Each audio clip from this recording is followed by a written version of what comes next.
Hello, everybody, and welcome to week 10 of SteakDora the Explorer's Review REL 1 and 2A, live from the room that I haven't left since Saturday.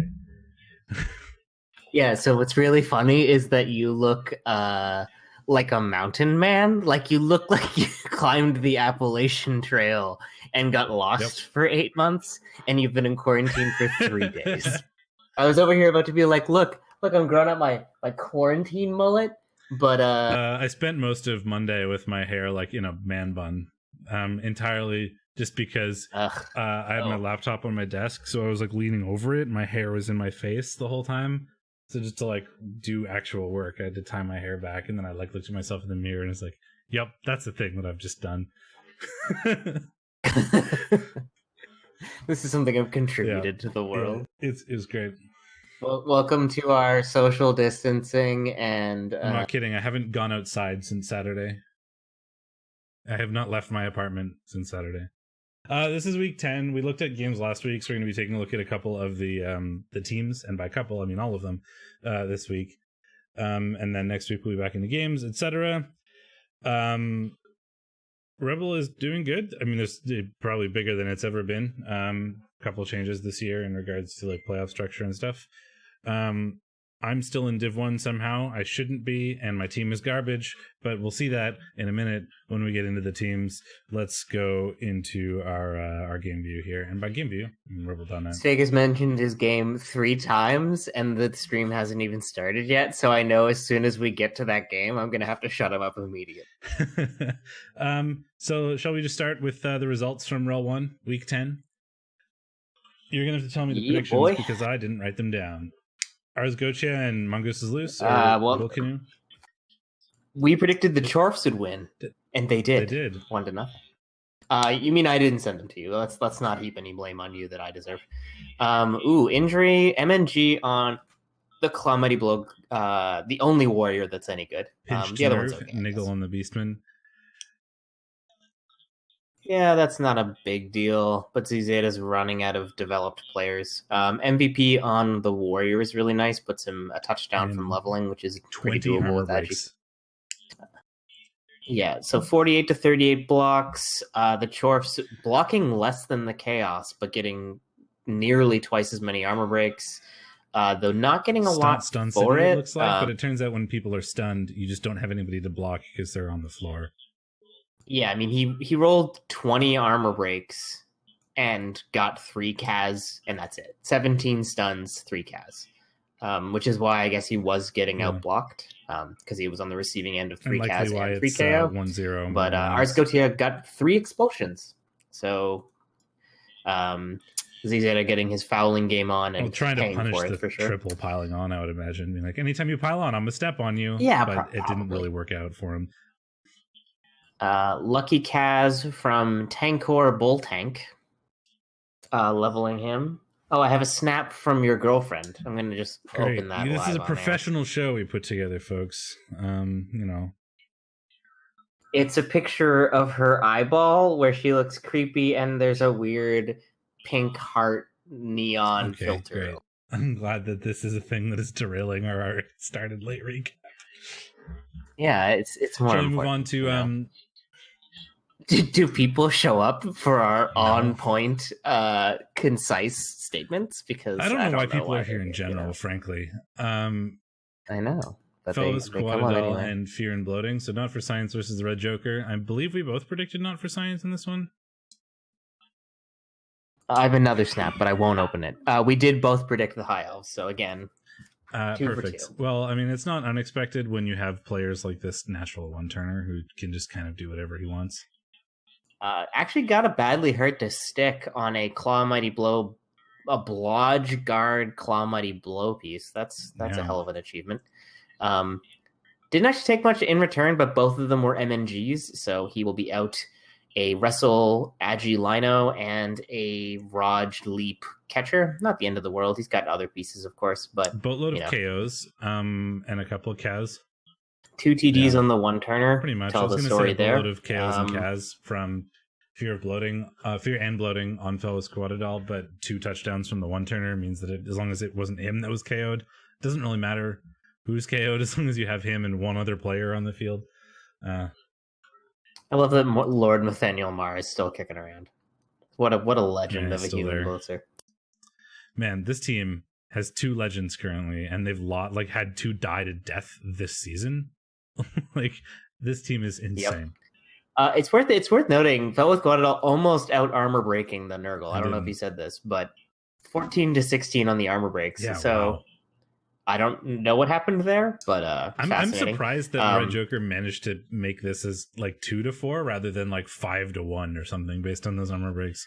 Oh yeah, especially considering Red Joker sustained 4 KOs and 2 Kaz. Only one of them stuck, it looks like.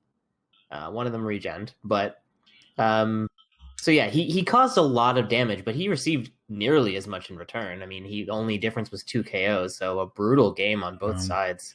And an expulsion for Red Joker means he lost another one, but though of course he has a 14. Did two of the Kaz came from the ball carrying Pestigor, and not any of the things with Mighty Blow or Claw? Well, it has tackle 2 heads, so like it's a pretty good. Yeah, I mean, there's no reason for that. Actually, like whatever. Okay. Claw Mighty Blow did nothing, but Tradigor was just on a tear. He was like, I want to be super legend. It's a very good website. It's REBBL.net. Feel free to check it out. Made by a community member. Anyway, interesting game. It looks like a total fucking something that is bloodbath. not an interesting game. Me versus Locus. I mean, I had 2 players on the field by turn 6. So you should try to have more players on the field. I do see that he caused 18 armor breaks on 33 blocks, resulting in 7 KOs and 3 Kaz. It's worth noting. Fun. Well, there were more Kaz than that, I think, because there were 2 deaths. You had 5 Kaz. Yes. Okay, there we go.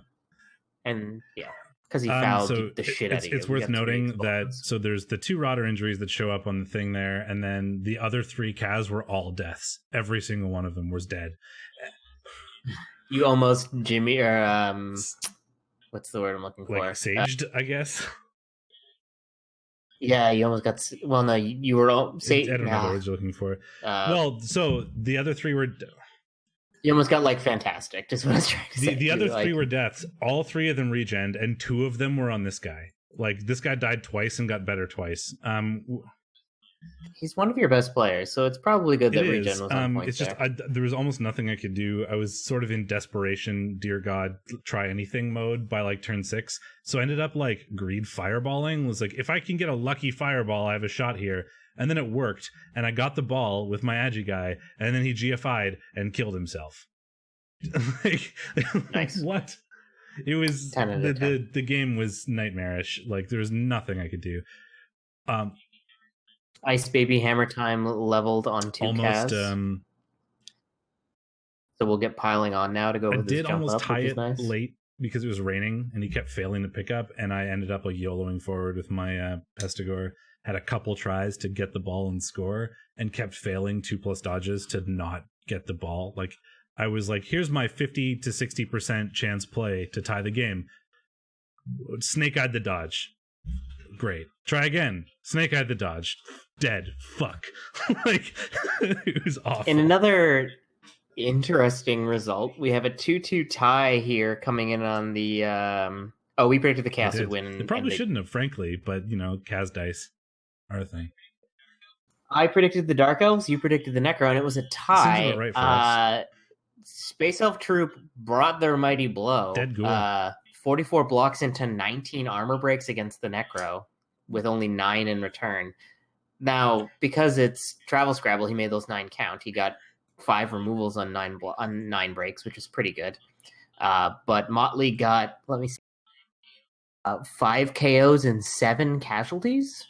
Yeah, it's not bad. It's kind of what we expected when we were talking about this game last week. Like No, I mean, I don't think I ever expected the Dark Elves to cause 7 casualties. I mean, okay, I don't expect 7 casualties, but I expect the Dark Elves to outbash this Necro team specifically because they have more guard and more block and more tackle and more mighty blow and stuff. And the Witch Elf human blitzer who caused 3 casualties. Halle Buried has just been on a fucking tear in this division. So. We had an armor bust on Tom Shanks, which is really unfortunate. You can't get rid of him, of course, because he's Blodge Agi 5.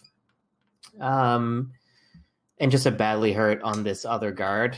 So he's going to be out Tom Shanks 2 for the next game, and he is a lot more vulnerable moving forward, which is unfortunate, but he otherwise got out unscathed. And Travel Scrabble lost his newly minted Blodge Ghoul.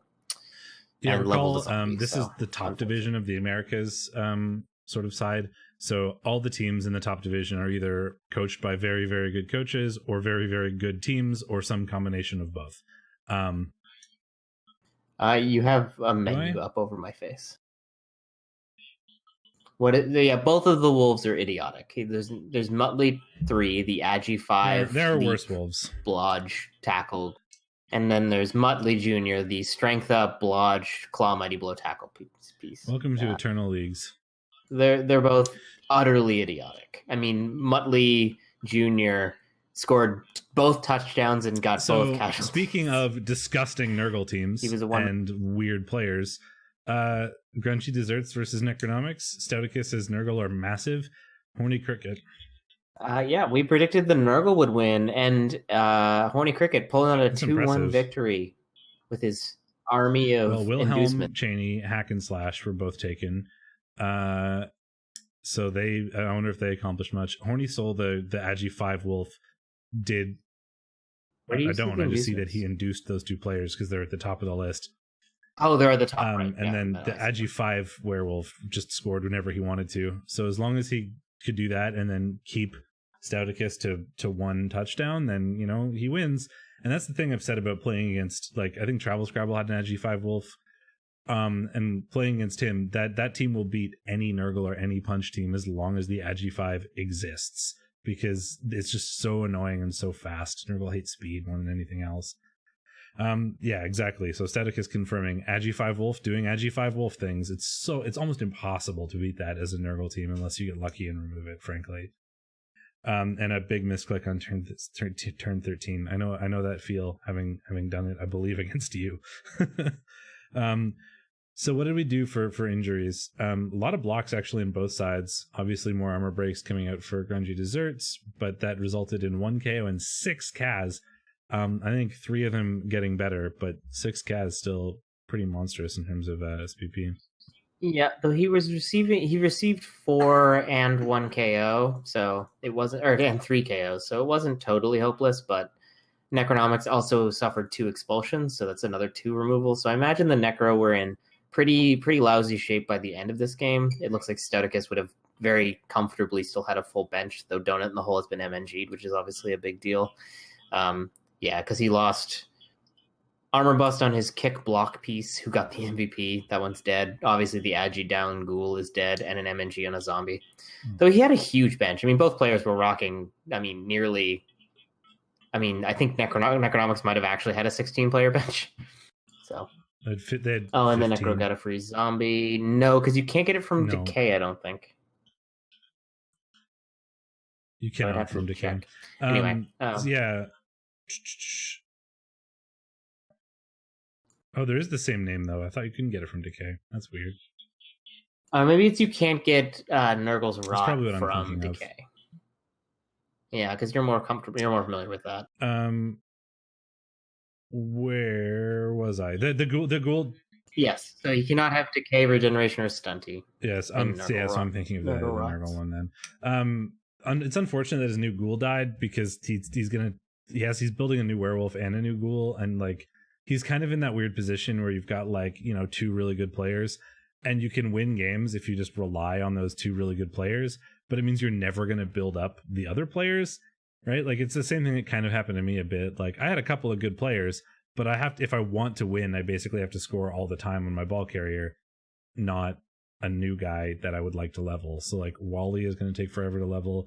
Zippy was going to take forever to level, but he's dead now. So it's kind of unfortunate, but he's winning. So that's really cool.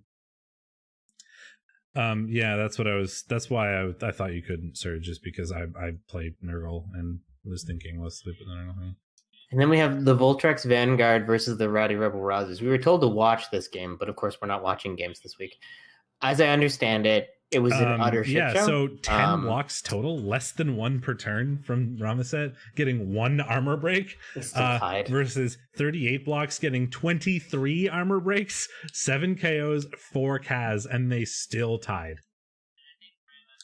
And I think Rama just like kept snaking things. Like he sent the dice log, and he rolled like 1 POW and 2 stumbles on 10 blocks. That's a dead blitzer, a badly hurt lineman, a fractured leg, MNG gouged eyes, and a niggled. Yeah, 2 MNG limbs. Yep. So the 6 elves for the next blitzer game? that died is the worst blitzer, at least. But yeah, 2 of them are badly hurt. Did manage to badly hurt Bird though, the star sack. Yeah, Bird also made 2 passes somehow. I don't understand what happened here.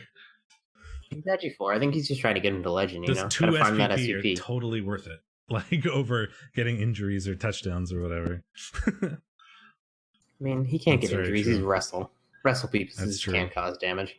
So yeah, weird game. But we predicted the High Elves would win that one, and they did not. But it was a tie, very close to being a win. And then we had Wood Elves versus Bret. If they didn't lose our whole team, maybe. Yeah, Wood Elves versus Bret, and we predicted we did. Brets would win, and they did not. I watched a bit of this game, and it was like it's such a very quintessential Archangel game in that, like, hey, ball's on the floor now. I'm going to take that and score. Let's do that again some other time. Oh, cool, it happened again. I'm going to take that and score.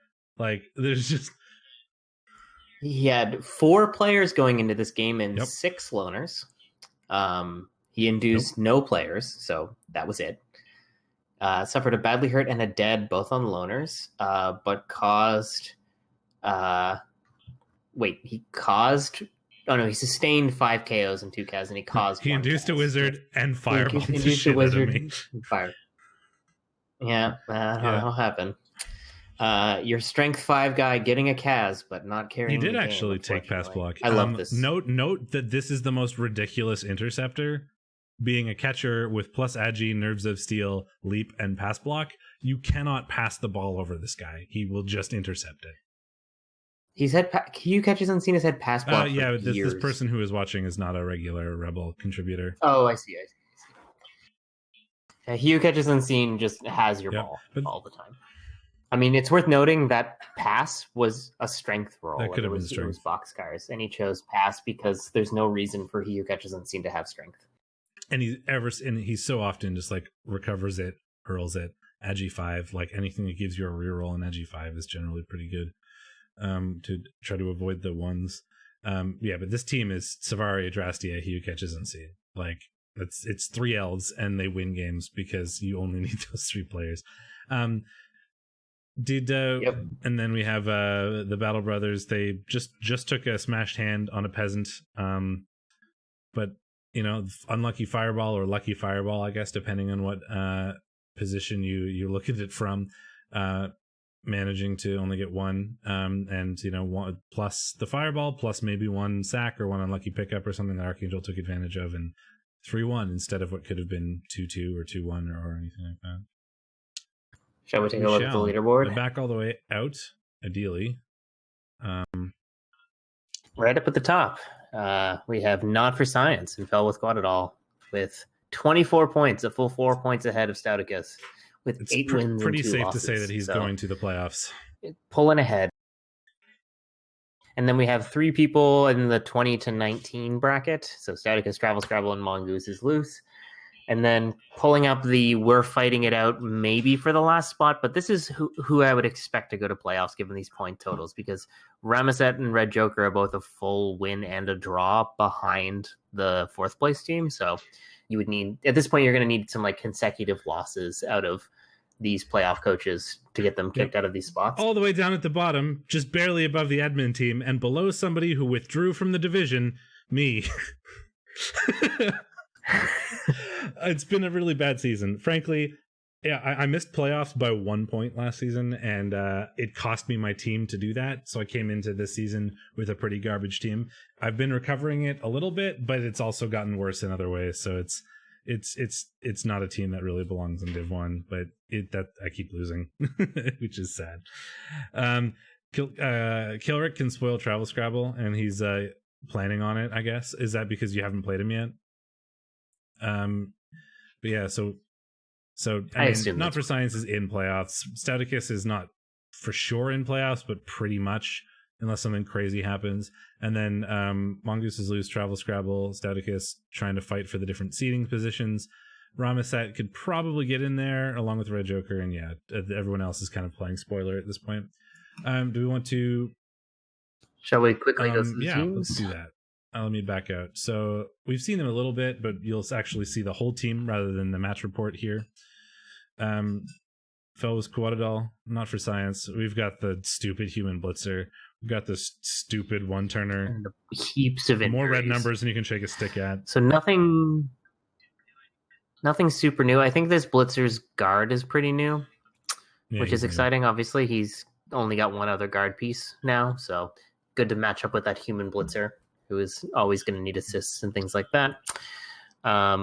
His thrower has picked up sure hands somewhere recently, so going for the full, I'm never going to get hit. My job is to pick up the ball, dodge away from things, and throw it as far as I can. Not super good at throwing it yet without Agi doesn't look like too much strong arm or anything, but Agi 4 pass is pretty good at throwing it. You can throw anywhere, it, but you can't eat it, you know? Yeah. You can't eat it. Ain't that the truth?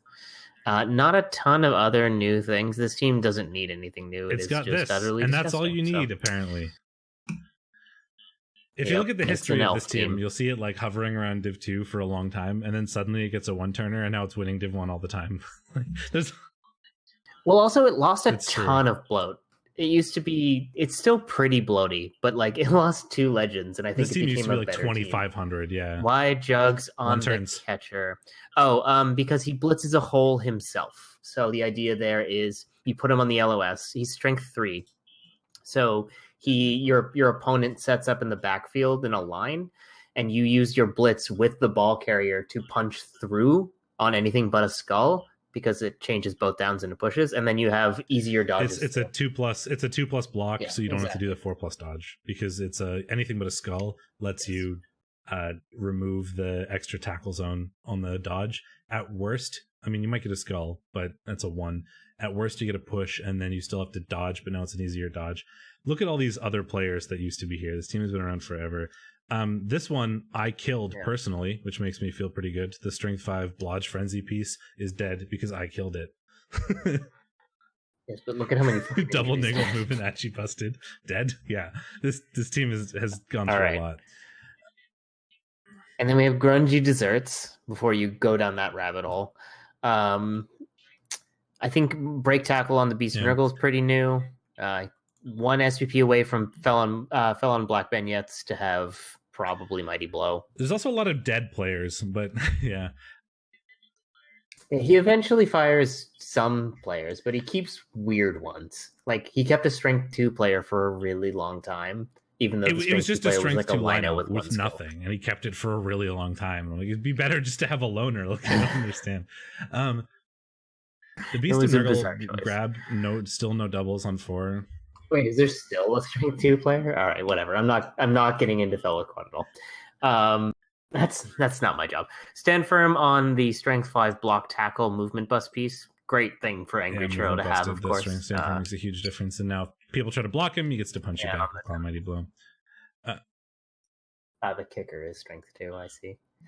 Big hand, Yellow Led Brownie. I mean, yeah, it's a good looking Nurgle team. It's finally recovering from losing a Nurgle warrior. That does take a little bit of time. He's not going to have his star Pestigore. One of his star Pestigores, I should say. Down in the Hole is like low-key one of my favorite players in the league. It doesn't look that spicy, but a movement 8 horns juggernaut frenzy block piece is just, it like controls the pitch in a way that like Nurgle a lot of players are so slow. Can't. And they hate speedy things. Movement 8, if you're willing to roll 2 GFIs, movement 10, you can catch up to gutter runners, and that makes a pretty big difference when that's how you often lose games as Nurgle, is people running away from you. All Apple Pies is near legend. Yes. He is, yeah. He's got an Agi bust, but still going strong. He became less of a meme and started being good once he got blocked. Now he just kills stuff, and it's sad. Yeah, I mean now he's just standard and he is boring edgy and too. no one And cares, the and number of everyone times I've hates been static. casting games where I've said like, just pick up with all apple pies. Oh wait, he's edgy too. Never mind, don't do that. Is through the roof. Yeah, yellow lead brownie is a fun Scooby piece. and the gang, Travel Scrabble. It's a Necro team. Top Cat has been niggled for so long, and he's going to get to legend without dying, and that is Once a fucking again, travesty. You I guys are hate just bad. that everything's in the wrong order, but you know, Travel Scrabble does this just to drive me crazy. As long as those two werewolves, like this team is 2 werewolves, Wesley Pipes, and Top Cat, and that's it. But as long as Muttley 3 exists, Agi 5 Leap Werewolf, you just win games. Like Movement 8 Agi 5 is so hard to deal with. And then Muttley Jr. is a crazy good blitzer. So like, here you go, have these 2 players and a bunch of zombies, that's fine, you'll probably win anyway. Yeah, exactly. Necro, I mean, zombies are just incredible linos in terms of resilience. So he's been missing a golem for a while. He's basically of the opinion that if he's trading a movement for stand firm strength 4 piece for an opponent having a wizard or something of the like, he is not willing to make that trade as long as he's pushing for playoffs. So it's like he's doing it for short-term wins rather than long-term development. He just wants to get to playoffs with this team, and he feels he has a better shot without a rookie flesh golem kicking around. There's 2 aspects to it. There's one, it is preventing some of the elf teams from getting a wizard versus him, and 2, it's giving him a wizard versus the big Nurgle teams. So him having a wizard, and then the Agi 5 wolf is how he's won some of those like crazy bash matchups. So there's 2 aspects to him. Yep. Volcano or Volcano? We have Volcano. It's Volcano. Volcano the now. icon is icon is a Volcano. I don't. This is a CHorf team that has more Claw Mighty Blow and more guard than I do. So yeah, I mean that's true for most CHorf teams. That's technically true for the CHorf team I am playing in Div 5 next. Yeah, I think I almost have more Claw Mighty Blow than you do. Every elf team in this division has more guard than I do. Every one of them. Just so we're clear. That's pretty great. So yeah, I mean it's a good team. It's got a ball carrier / blitzer in Marnak Fastlags. Tankor Bull Tank has recently leveled to get guard, so a mobile guard piece, which is kind of nice. He has movement busted, so he's only slightly more mobile, but sprint sure feet isn't. He took movement up on a blocker because he hates having good things. He's the blitzer. And has since given it... He's the blitzer CHorf. He's got Claw Mighty Blow piling on, and now he's like a Chaos Warrior who has less agi. And strength? Sure. He started off with a bull carrying, but if you look down, he got movement and agi and a hobgoblin, so now he's the ball carrier, and that bull just kind of has this weird sure hands that got transitioned into blitzer because he doesn't need it anymore. Yeah, I see what happened here. Yeah. The danger of taking sure hands first on a bull. I don't think I ever would do that. I like block, break, tackle, see if you roll a stat. There was someone talking in the rookie league recently about not liking agi up on bulls, which I definitely don't agree with, but anyway. Basically any stat other than movement early on is just so nice on them, and they can change what you're doing with them in the long run. I don't like pigeonholing one with sure hands first, especially anyway, because, not too much else new. There's a wrestle on the dirty player, which kind of is the only natural progression when he eats too many MVPs, and we are 2 SPP away from having no rookie CHorfs, which is pretty good. So we can look at the Voltrex Vanguard, and this is Rama said we're down 3 players for the next team. I got a fresh blitzer here to replace the dead one. What a decimation. Hey, he doesn't have more guard than me now. He has the same amount of guard as me because that one is MN sheet. Nice. Recently picked up dodge on his thrower. We already talked about the thrower, right? Because it's that kind of thrower. Best players definitely to watch out for a Star Seeker, the strength leap catcher. So annoying. He has a strength leap catcher, and he had a leap guard guy, but he seems to. Oh, that's the blitzer. Yeah, it's right there. So the leap guard blitzer and Leap The Leap Agi 5 Blitzer and the Leap Strength Catcher are impossible to defend against. Like, here's a cage. I'll Leap Guard into it, and then I'll Leap the Strength 4 guy into it. Now I'm Strength 5 blitzing your ball. Even if you have Strength 3 with 2 guard cage corners, it's still a 1 die with tackle. Like, that's insane. It's super good. And then some standard elf stuff. No new levels, but minus things. Oh, I think it's because we were talking about, or no, I think I was actually talking about the Wood Elf one that just has a very similar stat line. Just that it's not the quarterback type. It's the like more defensive all-rounder type. It's Blodge instead of being like, accurate, strong arm. Yeah, his job is to hold on to the ball and be relatively reliable with it, not like pick it up and do some stupid 2+ long bomb nonsense. Yes, as Ben pointed, I was like, he can throw it pretty well. He's past Agi 4. And Ben said, you can't eat it, though. I've been playing a lot of Imperium lately, and I was playing the Assassin's Creed tournament with like the Agi 4 strong arm pass, like 2+ long bomb assassin. It was really stupid. Like, just yeeting the ball to my gutter runner at the other end of the field. Because it was the Assassin's Creed tournament where you had to pick assassins that had weird stat lines, and then you got points for doing assassin things. I see. Like, you get 8 points for winning the game, but you get 12 points for killing someone with a stab, right? Like, oh, man, I should have played in that. I once stabbed one of Iron Master's strength 4 mighty blow War Dancer in like one of the beginner tournaments. He had one of those, and I stabbed it to death on turn 2. And I had a leap, dodge, sidestep, a multi-block assassin in it, and since you got points for scoring or like doing things with your assassins, people would often like ball carry with their assassin because they'd want to score with it. So I'd be like, cool, you've got the ball at number 7, leap, stab, my ball now, yeet to the gutter runner. You just like leap in and then multi-block stab and just flurry of death. You can't multi-block on the blitz, but you'd leap in and just stab the armor 7 ball carrier, and like most of the time that worked. And then, well, no, most of the time that does not work. That's not how math works. I did it, which was like 3 times throughout the entire tournament, right? So 2 of 3 is like pretty. It's a 3 plus 42% roll. It works 2 times of 3 or 4. Most of the time, it was super fun. And then I'd pick it up with the sure hands, like strong arm carrier, and then just like hurl it to wherever, normally to the gutter runner, to go score, and it was really fun. Anyway, Fear and Bloating, another Nurgle team with a different stupid Pestigore. This one is a Strength 5 Agi 5 Wrestle Tackle Blitz, because why not? Yeah. I mean, definitely hard to keep your ball safe from that. Also, like, you skipped over the incredible wall of Nurgle Warrior and Beast, which is just like, it's not Yaza of Mucus, but Yaza the Great is pretty solid, and he's got quite the backing crew of these 4 Nurgle Warriors. They're the most standard Nurgle Warriors in the world, but it turns out standard is good for a reason. Like, or things are standard for a reason. It's really good. Block, claw, mighty blow, guard, tackle, stand firm in some order. One of them happened to get dodge to make him slightly more annoying to knock down. Sweet. Yeah, back in my college days, I took the stabby skink, and he's also jump up. He's blodge, jump up, stab, and maybe sidestep, I forget. And he definitely got blitzed by someone's star human blitzer. I moved it next to the blitzer. The blitzer stayed there. I stood up and stabbed him to death.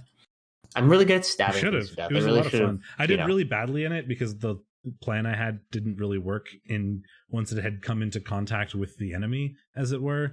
But it was very entertaining. Rando dodge Pestigore, like, he's not going to do much for now, but he could be a good backup ball carrier. Maybe another blitzer.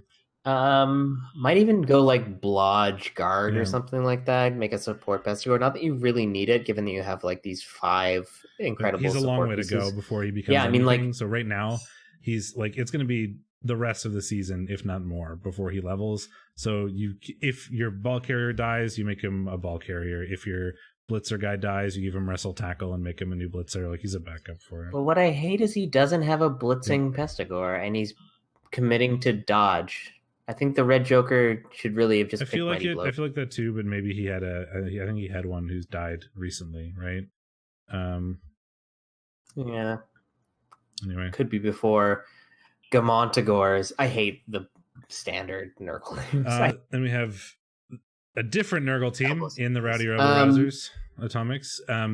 We've talked about the Sage, the Beast of Nurgle before. This was actually a plus movement roll, so that could have been a doubles or plus movement. And he took pro. We've talked about this 2 weeks ago. We don't need to do it again. Yeah, I guess. I would have taken dodge, and that's what I suggested when he asked me, but he ended up going with pro eventually. You just get a Vamp sacking Pestigore. No, you when don't. You sign up to roll one. I have never rolled a stat up on a. Yeah, it's because you have to sign up to roll one with a Nurgle team. That's in row 1. Do you? It doesn't. Look I have like a stat on a Nurgle Pestigore. He's just Agi, not Agi strength. So maybe he'll get strength as his legend level as possible. Yeah, Luminous, the strength bus, strength up Nurgle warrior is sad. He basically has to keep him around as a incredibly bloaty Nurgle warrior because Atomics wants to make playoffs. You cannot fire a Nurgle warrior this late in the season. So it's especially not a Mighty Blow Guard Tentacles one. Although the Tentacles is also super bloaty now that you're strength 4. But yeah, I mean, it's at least you're not strength 3. If you were strength 3, that you mean Lewd Grip Whip Arm isn't good? But, he's good if you need sure hands, and that's about it. Very expensive sure hands. Exactly. Nothing nothing else too new at the fake Agi 5 ball carrier, like stupid Vamp Pestigore. This we have a blitzing Pestigore, and we have the backup Blodge who could easily become a ball carrier if something happens to him.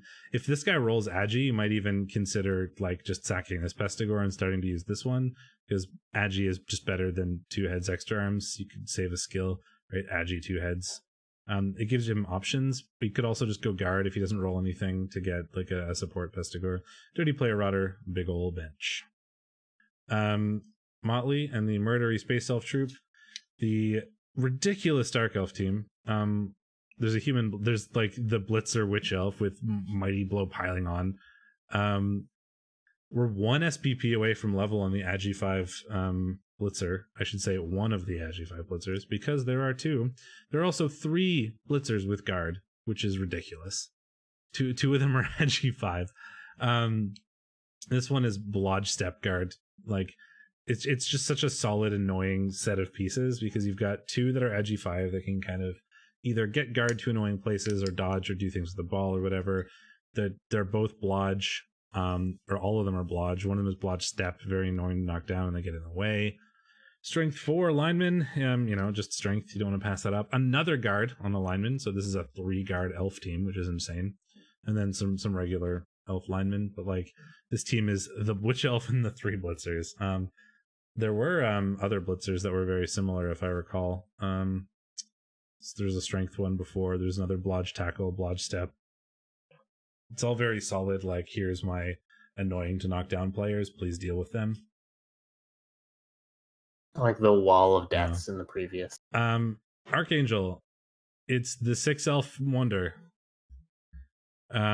We saw 4 elves in the last one, because I think 2 of them were out for that game. But he does also have Yunari, was definitely out. But he does have another catcher who is Blodge Step. Savari is still Savari. He who catches unseen hasn't changed, obviously, because he's legend. But we do have Fend now on Adrastea.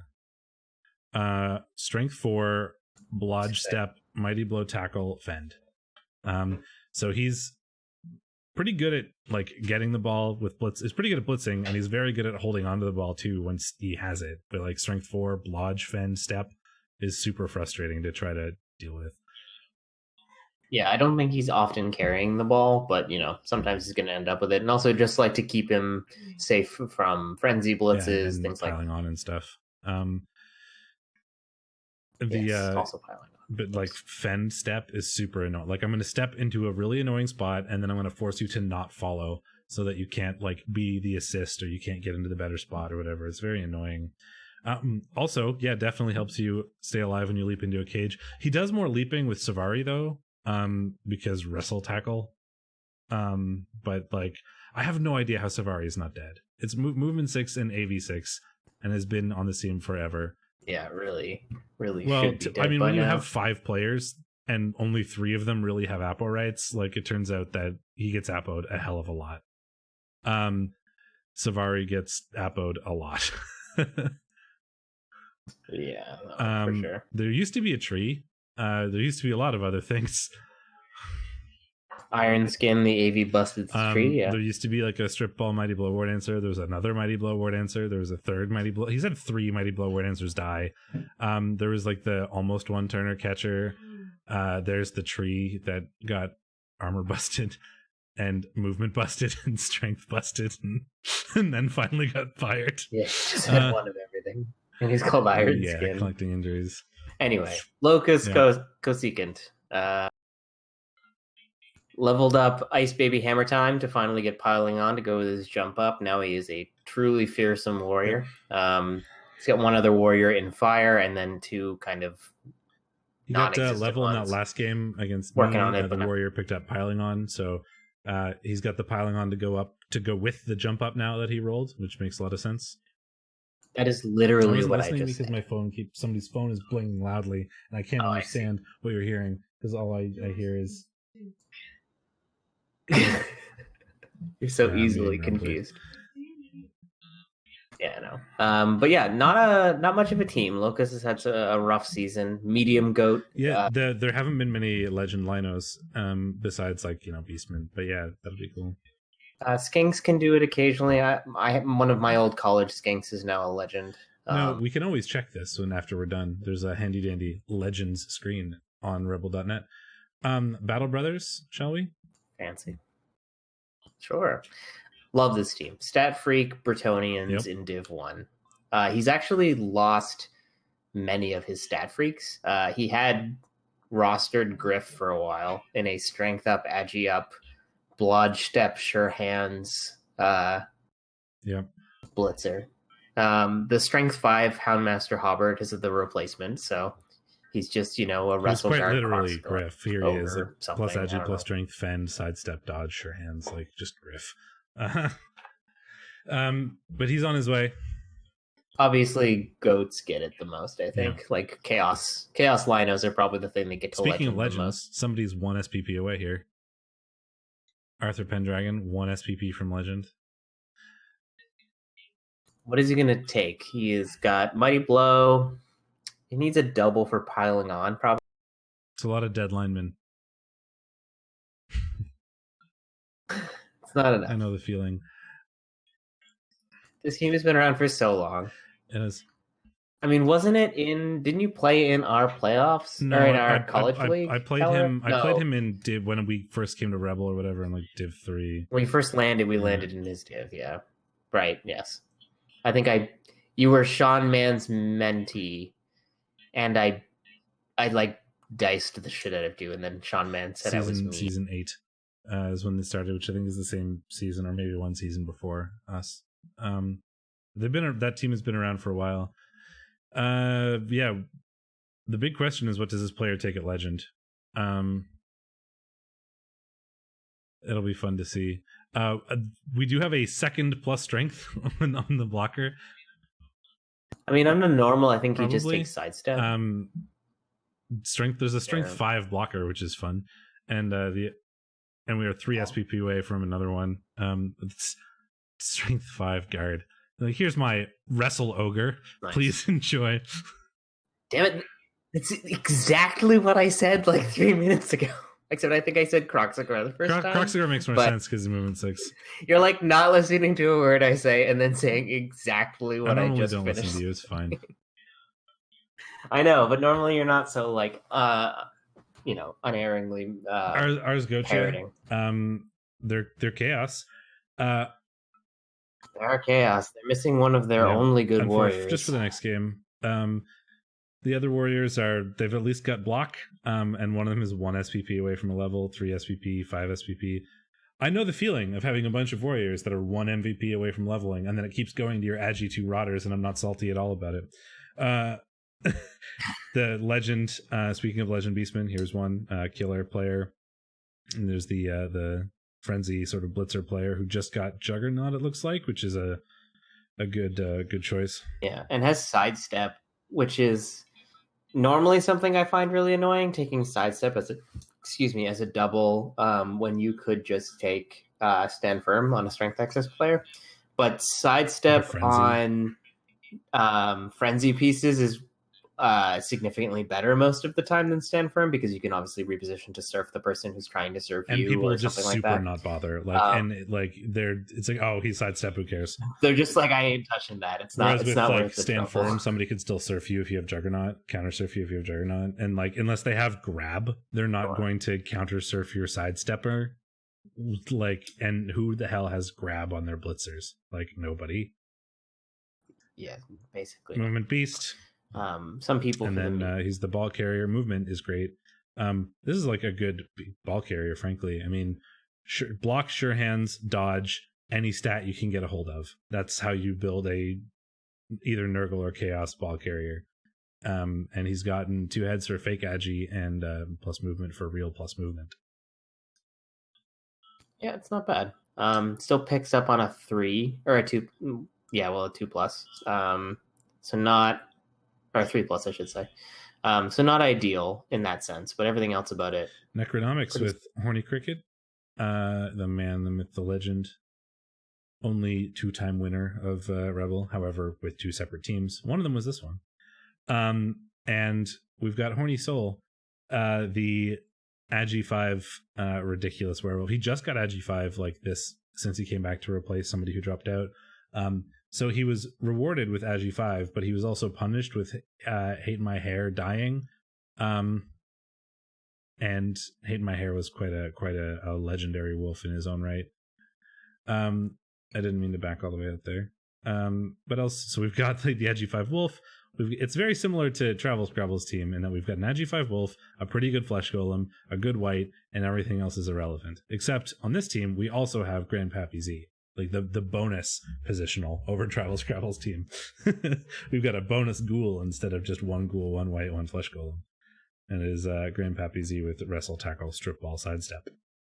There is a second. Yeah, that's true. I mean, Wally is a werewolf. He is technically a second werewolf. He's just a new one that hasn't done anything yet. Yeah, I mean, like, Horny Cricket's team is significantly worse. That's true, but as long as you have an Agi 5 werewolf, I don't think it matters that much. Like, you can do some stupid things with Agi 5, well, movement 7 in this case, and like a wizard, which he's going to be getting against a lot of the teams. It is difficult to prevent Agi 5 from scoring, yes, even though it's only movement 7. And then this team is bad. We can all cry now. I have a good Nurgle warrior and a good ball carrier, and that's about it.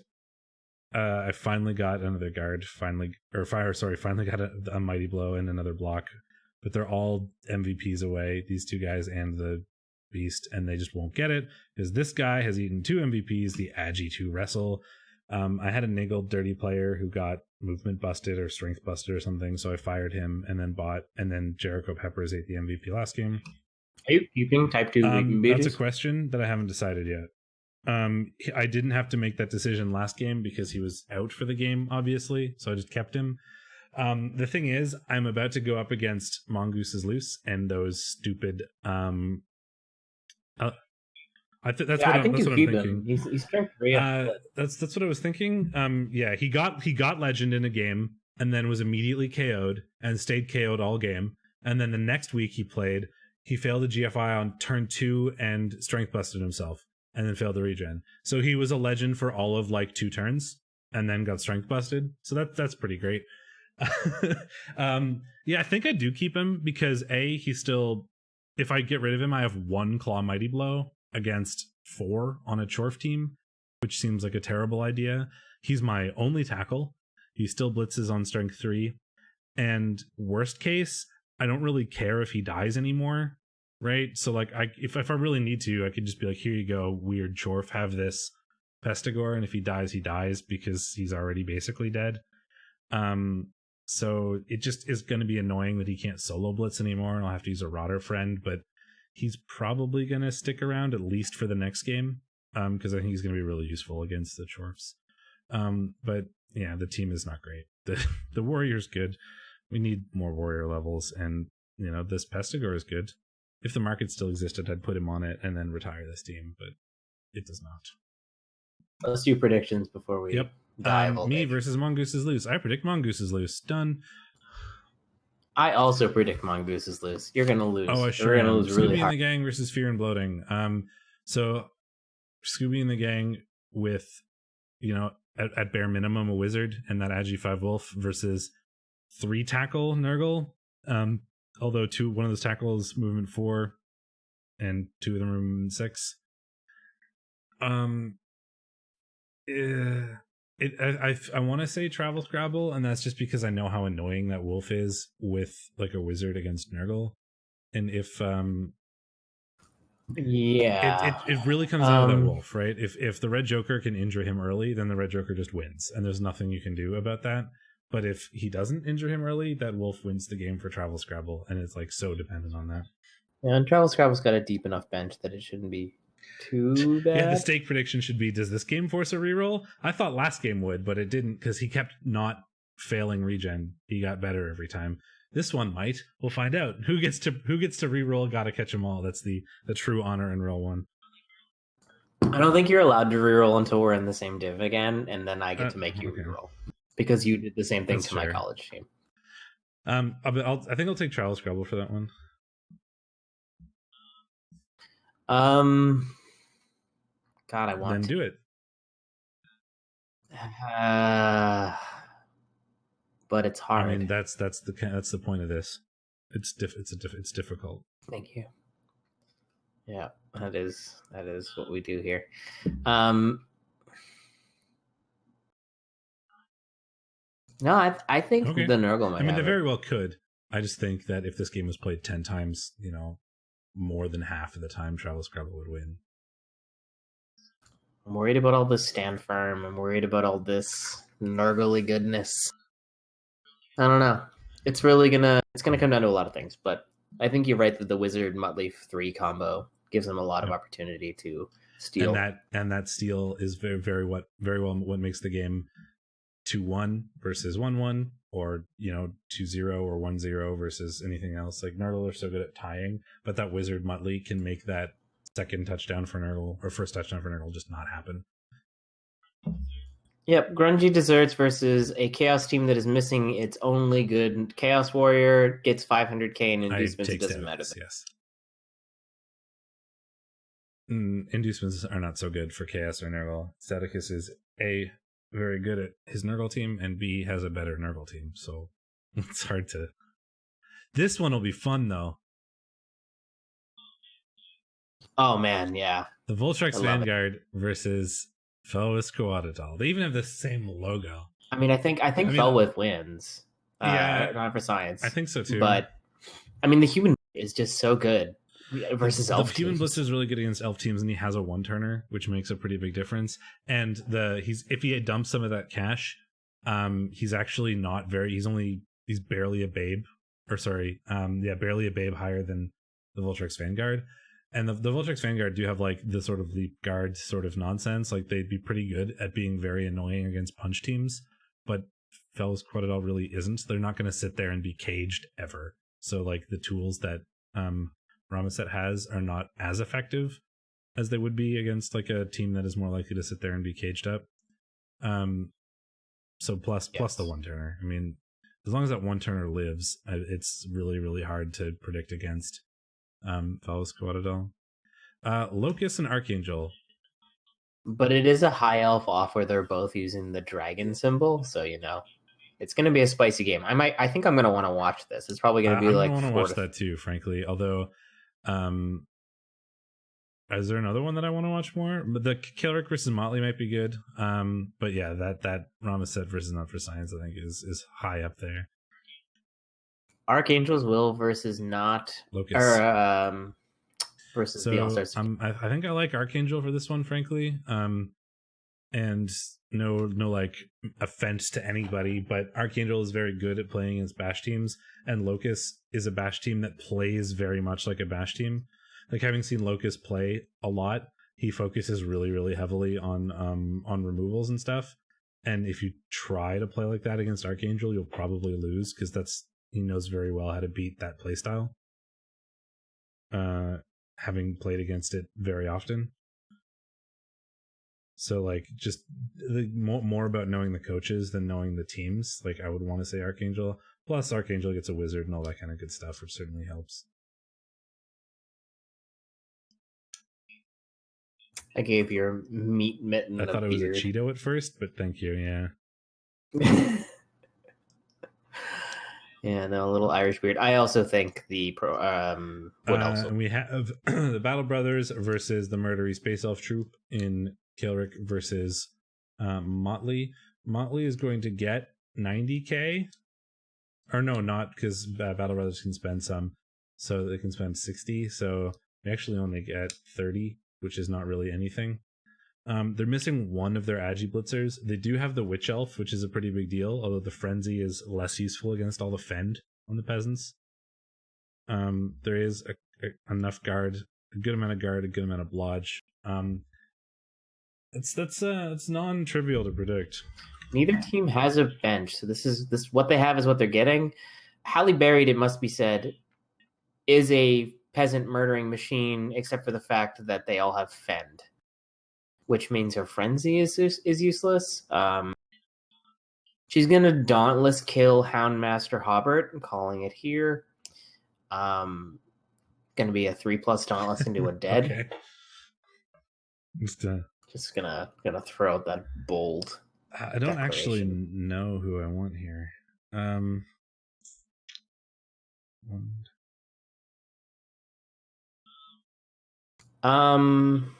I think I like Motley for this since slightly. I don't know, he's got better armor actually, and like so will therefore be so of course the peasants can get their boot on, but Keller doesn't have any dirty players left. Have a bribe. Neither team is going to bench. in the vein of making a spicy pick then, because otherwise we're not going to have any, and I'm also never going to catch up to you. I will take the Battle Brothers. We actually do have a contested pick, but I think this is a good one. The Rowdy Rebel Rousers versus the Necronomics. Horny Cricket versus Atomics. So Horny Cricket with, frankly, a stupid amount of inducements. 500, 800, 780. I think I like that's so much. I don't even know what to say about that. Like, when you have that many inducements, you just don't know what is going to happen because the game is just the inducements at that point. Like, yeah, I mean it's basically what Fed's team is up to at this point. It's like it's so much of your team becomes in like inducements that you can't really predict it unless knowing what inducements they're going to take. So he's going to take Cheney. He's going to take a wizard. He took hack and slash in his last game against a big Nurgle team.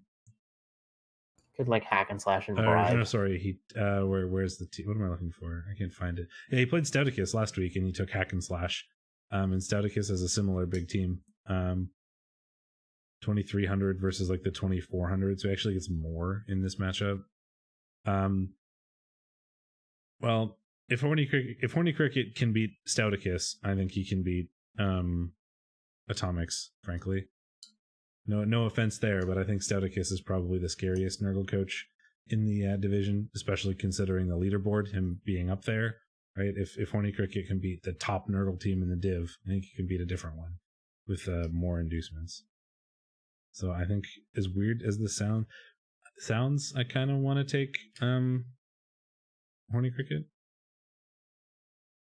Man, that's a lot of Claw Mighty Blow, but tackle is on the Nurgle Warriors, and the tackle that we do have is not on the Killer Pestigore. So, I'm gonna take Horny Cricket, and then when Atomics wins like 4-0 and kills Horny Cricket's entire team next week, Steakmittens is gonna be like, "Why did you do that?" And I won't remember this conversation because that's how every week goes for me.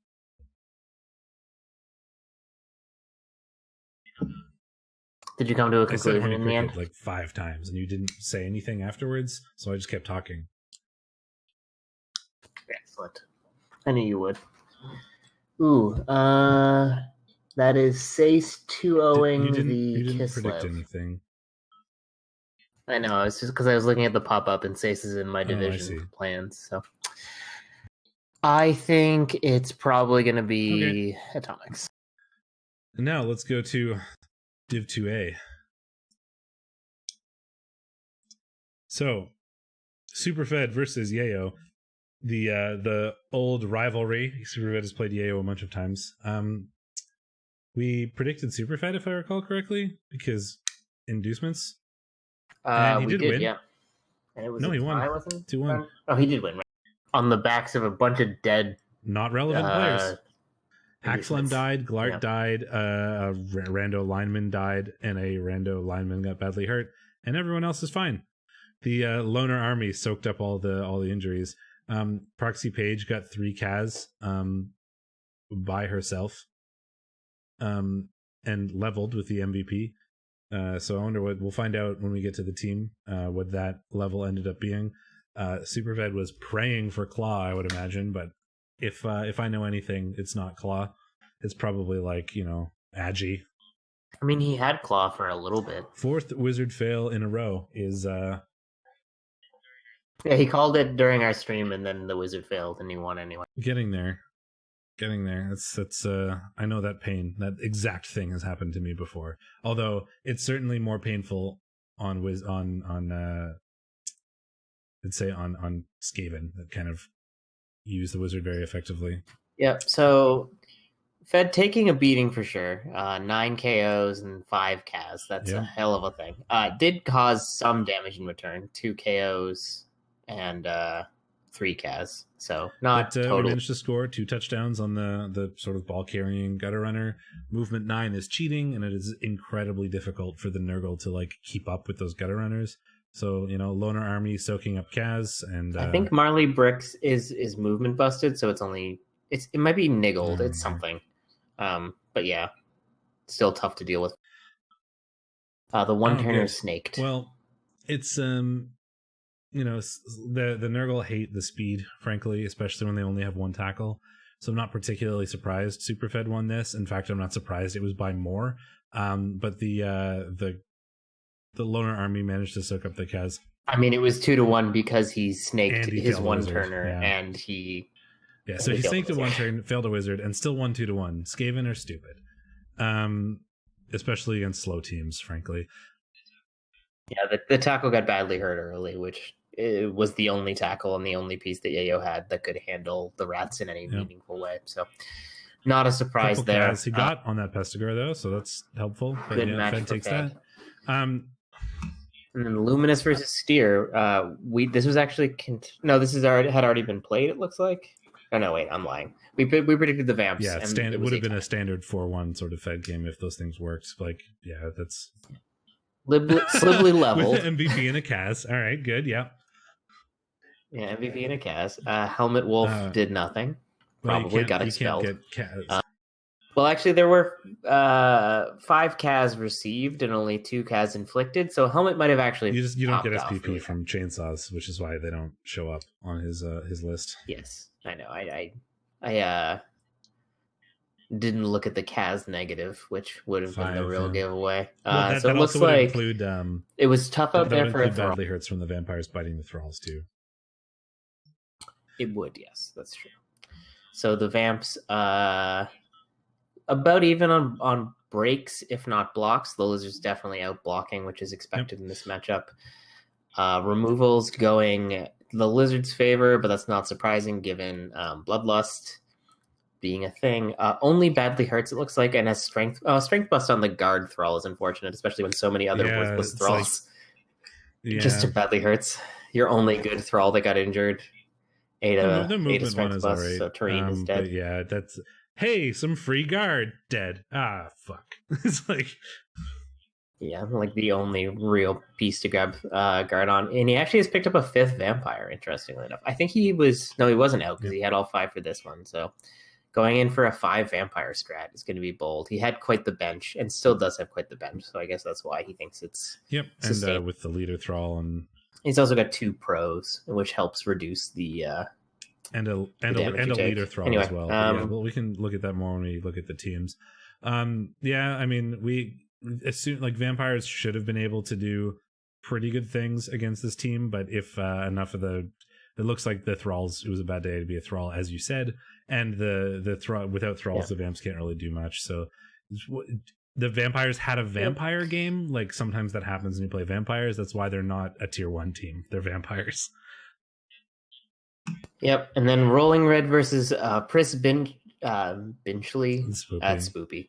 In a Lizard Mirror, we predicted that Rolling Red would do Rolling Red things. 61 blocks, 19 armor breaks. Rolling Red did Rolling Red things. Next. Yep, 19 armor breaks, resulting in. Though must be said, Spoopy got 6 armor breaks and got. Well, I guess actually no. Now I'm lying. He only got 3 removals out of it, which is pretty average. I got really excited there for a second because I saw 3 and a 6 next to it. 6 armor breaks, 6 removals. What? No, that's yeah. I've seen that. 5 KOs and 2 KOs sustained. Tells the story there, or inflicted, I should say. So it was 6 and 2 in sustained. More. Yeah, one team got came a out touchdown. punching. The Saurus. Excellent. I mean, Rolling Red has magnet That's true. hands. So. And Guinness Virus, the new skink, picked up the touchdown for Rolling Red. Stupid names. Picked up the touchdown to get 3 SPP. And Snicker of the Snack is legend. I can't wait to see what he picked. If you could take Frenzy again. It's a second Frenzy. 4 blocks. I like that in your mind it's multiplicative. Like it doesn't scale additively. 2 plus 2 turns out is also. Oh, I mean, I guess you mean an extra one so that it goes to 3, not. Yeah. No, you can keep taking an upgraded form of Frenzy, and each time it gives you exponentially more blocks. Next time you get 8 blocks. Surf with 1 player from the center of the field.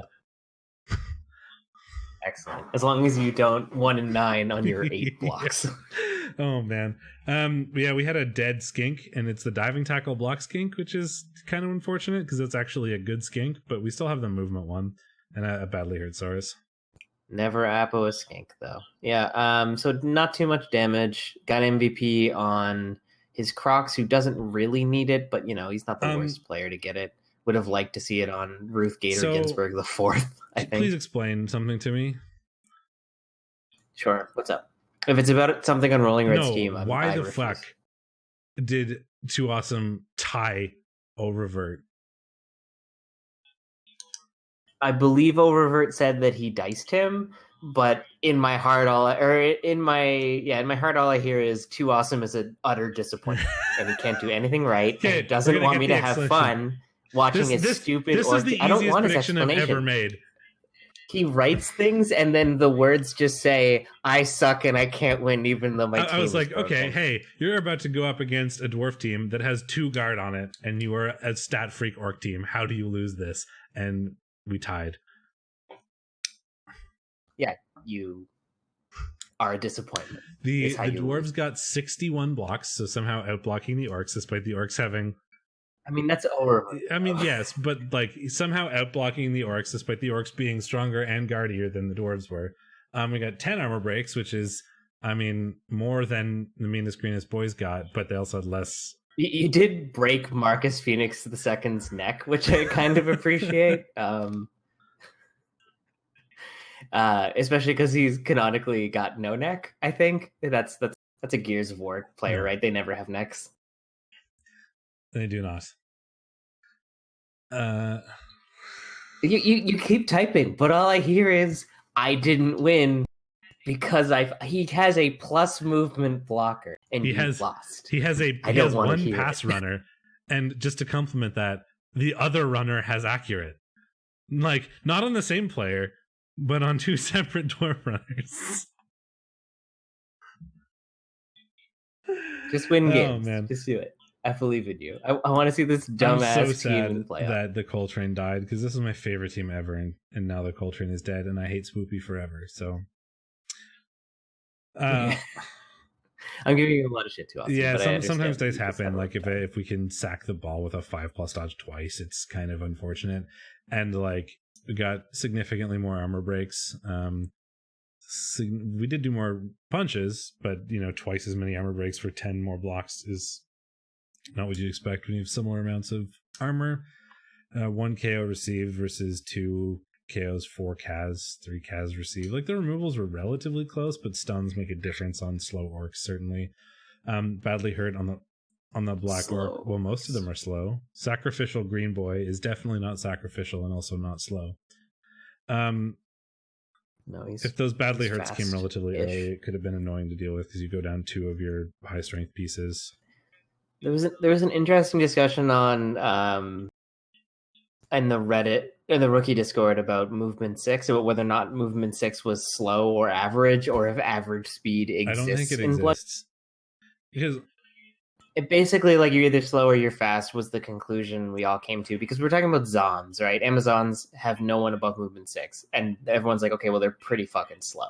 And the answer is you're slow because you're not fast enough to catch up to the edgy teams, and you're also too slow to keep away from the bash teams that outbash you. So and yeah, vampires have that same problem, right? Vampires are slow. Theoretically, movement 6 would be average, right? Like, the human lineman is the average player, right? And but so vampires movement 6, that's pretty average, but vampires are very slow. And it's about how the team works more than, like, a team is slow, like a player is not necessarily slow.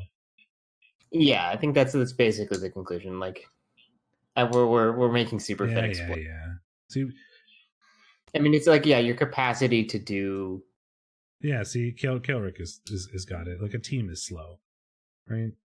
Like, vampires are slow, even though they're not slow, right? You can go read the discussion in Superfed. I'm trying to paraphrase. Yeah. Superfed has opinions that everyone else is wrong about because he's Superfed. We can move on, right? I was getting so insulting. So yeah, two awesome tying Oververt there. Some lucky dice, it seems, on behalf of Oververt. Couple crazy dodges and some good dice to actually get the score that he maybe shouldn't have otherwise. But that happens. Jimmy Burrito and Ran the Mad bring out your undead versus the Rich and Creamy. What do we predict here? We predicted that the I predicted the Necro and you predicted the Khemri. I did a thing. I don't know why I did that, but it worked. Welcome to me every week. Khemri won 2-0, severely outblocking the Necro. Yeah, nearly the same breaks, but on 14, 7-1 is pretty average. 8 sustained and so he sustained 3. So the fouling game for the Khemri was on point. He got 2 Kaz, it looks like, from fouling or from failed dodges on the Necro, and sustained he only took 3 and 2. So not quite as bad, especially the 7 KO or 8 KOs, depending on how the KO rolls went for Jimmy. Could have just not had any players. It also looks like he got 100% regens because I don't see any injuries on Bring Out Your Undead. We had Tomb Guardian TD. And 3. Excellent. On the one who... No, never mind. It was the one who does need SPP. I was like, 1 Kaz. That's a touchdown. I like how... But it was on the one of the one who wouldn't level. But when you get the ball in the hands of a Tomb Guardian, you don't, like, pass that up. You just try to score on him. You don't question things and try to hand off to the other Tomb Guardian. You just accept it. Yeah, good game for the Khemri for sure. Not a great one for Jimmy. Looks like he had a pretty rough game. Khemri can be rough for Necro if they get ahead. Yeah, and the with the Tomb Guardians doing Tomb Guardian things, it can be pretty hard to, if they're positioned well, it can be really hard to accomplish anything. Like, Havarti makes you farty is a great player, but not really against Khemri because he doesn't really do anything, right? So and then we have a huge upset. Duberman pulling out a win against Fiction. We had predicted that Fiction would win, predictably. He certainly did not. He did some damage to the elves. Eldril Sidewinder. This week has made 2A so incredibly tight. Well, like it's like a 6-way. We will see that when we get there, but it's hilarious. Eldril took a badly hurt. MNG. Eldril Sideliner living up to his name. The catcher dead on the leap catcher. Badly hurt on the guard Blitzer. Dead on the MVP every time. So it took some damage, but he managed to pull out the 1-0 win. That's not the standard elves upset the like orc kind of scoreline you'd expect, right? You'd think like it would end up being 2-1 or like 3-2 or something, where the elves just managed to outscore the 2-1 grind somehow. But like 1-0 is interesting. It's like I was about to say, on only 24 blocks, Fiction got 12 armor breaks, which is quite a lot. And then I looked at the team and realized that between Eldril and the 4 catchers, he's more than half armor 7. It's still probably a little bit above average, but like not much. Well, there's a good amount of Mighty Blow and piling on. That's true. So it's probably pretty close. I'm too lazy to figure out the numbers, frankly. Got the fairly average 4 KOs and 2 Kaz out of that. But 4 Kaz sustained. So some bad dodges, some fouls, perhaps. Fiction managing to keep a good numbers game going. The elves but not actually good enough got to win. one of their own expelled, maybe so the elves are doing some fouling as well. Yeah, just unsuccessfully. Probably a combination of Eldril and a wizard just stealing this away from the orcs. I'm just surprised that it ended up 1-0 rather than like the wizard and Eldril stealing it from the orcs is probably more like a 2-1 or a 3-2 score line, not like a 1-0. So I think that's kind of interesting. Yep, and then we have Clicheos versus the Dark Elves. We predicted the Chaos would win, and they did not. So many upsets. 36 blocks, 23 blocks, like not a ton of blocks out of the Chaos. This was definitely the week Superfed needed to stay on top. Yeah, it worked out for him, certainly.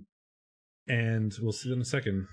It looks like he took an MNG on his best warrior and badly hurt on his best beastman. So, might explain some of this. Next game is going to be hard too with that. But we did get 2 levels out of it. Getting almost out armor broken on, 2/3 as many blocks by elves, and then sustaining 3 casualties is pretty serious.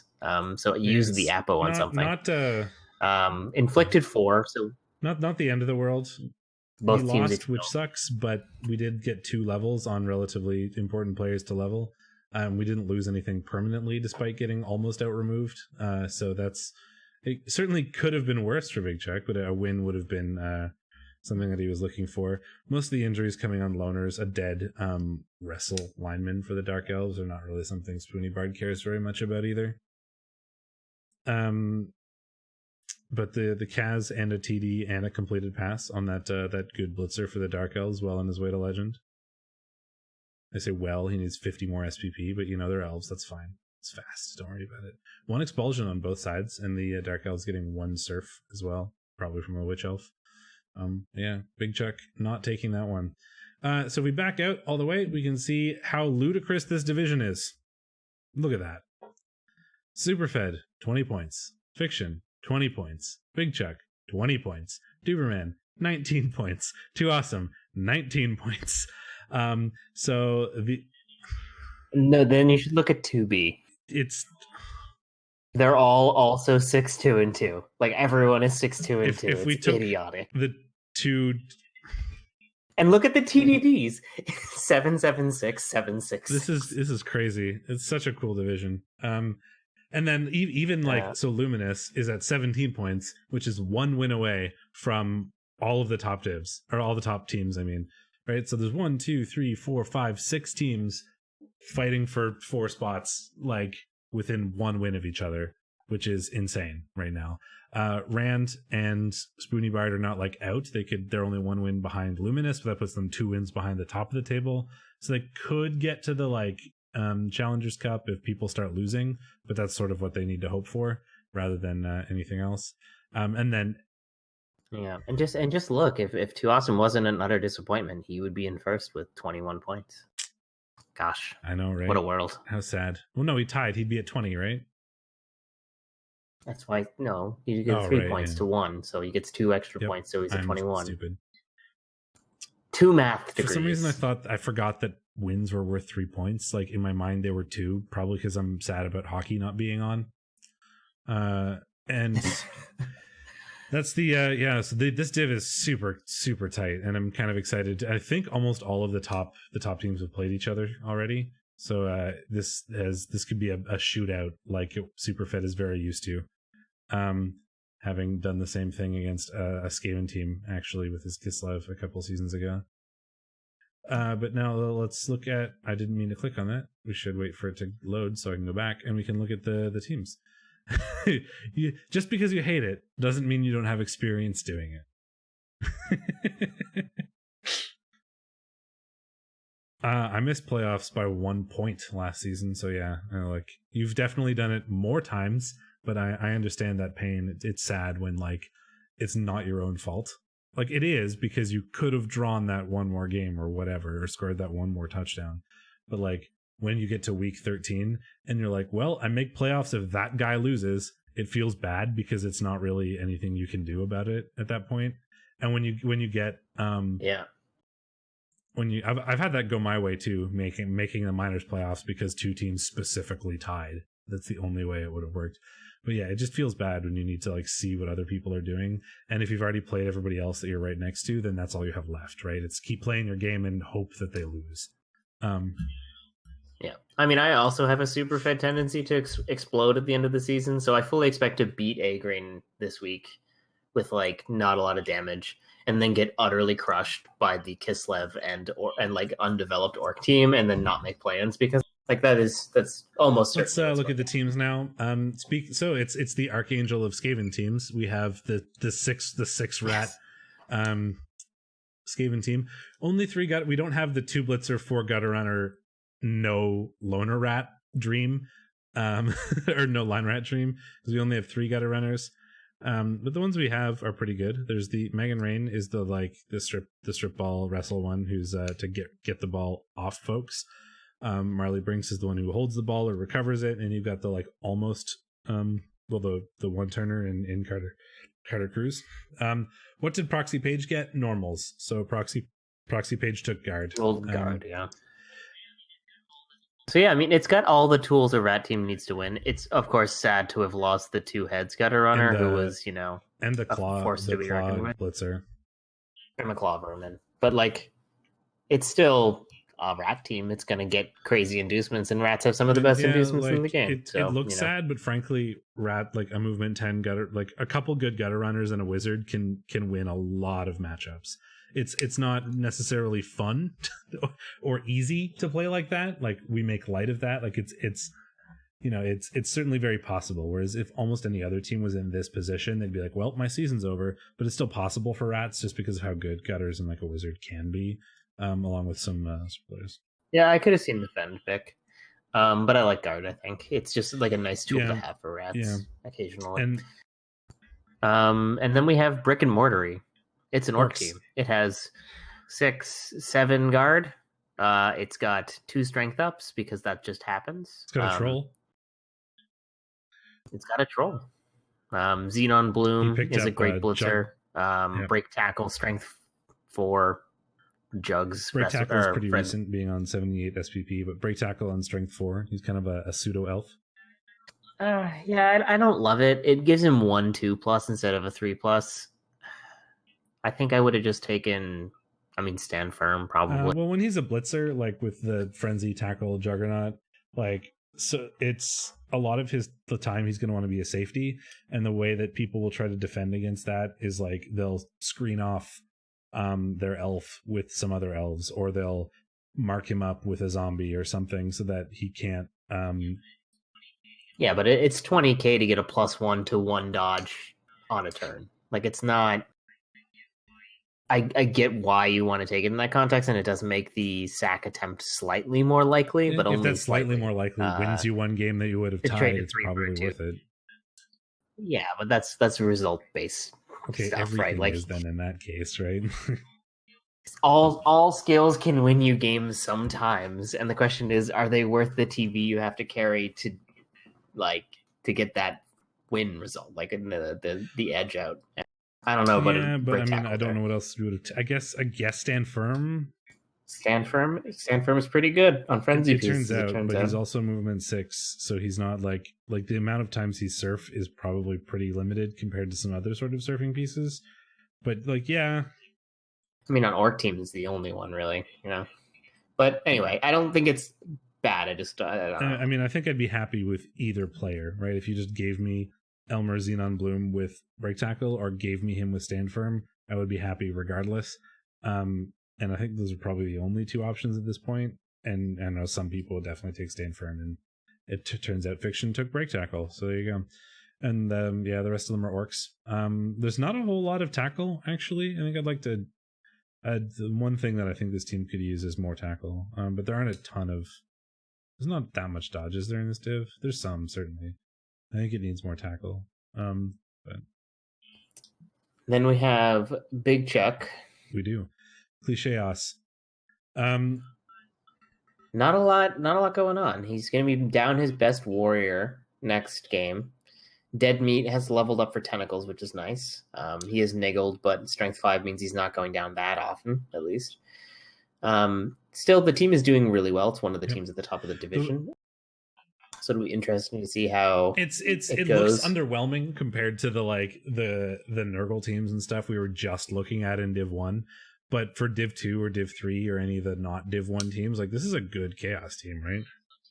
I mean, it's still a 2K Chaos team. 2K Chaos teams never look like a lot. Yeah, you've got three Claw Mighty Blow block warriors, which is enough to get the 3 LOS blocks, and then you've got your 1 Claw Mighty Blow Beastman for the blitz. Then you've got the pseudo Beast of Nurgle warrior ball carrier. The team is missing a ball carrier, but his died recently, so he's building a new one with Read Between the Lines. Yeah. And yeah, it's good. Other than that, it's got all the things you need, really. You'd probably want some more guard, but other than that, some more guard and a ball carrier. But Chaos and Nurgle teams are never done. There's always more things you want. There's no such thing as too much TV. Well, that's probably not true, but okay, it's strictly false. If you had a 5,000 TV Nurgle team, a lot of it is probably bloat. But you understand that I'm speaking colloquially about this.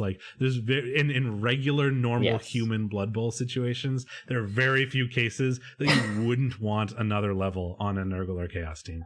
Can we get past your stupid? Right. You're stupid taking everything literally. Are you going to be mad at me for being pedantic? Yes. Is that where we're at? Oh man! All right, Average Joe's Gym, High Elves. They're High Elves.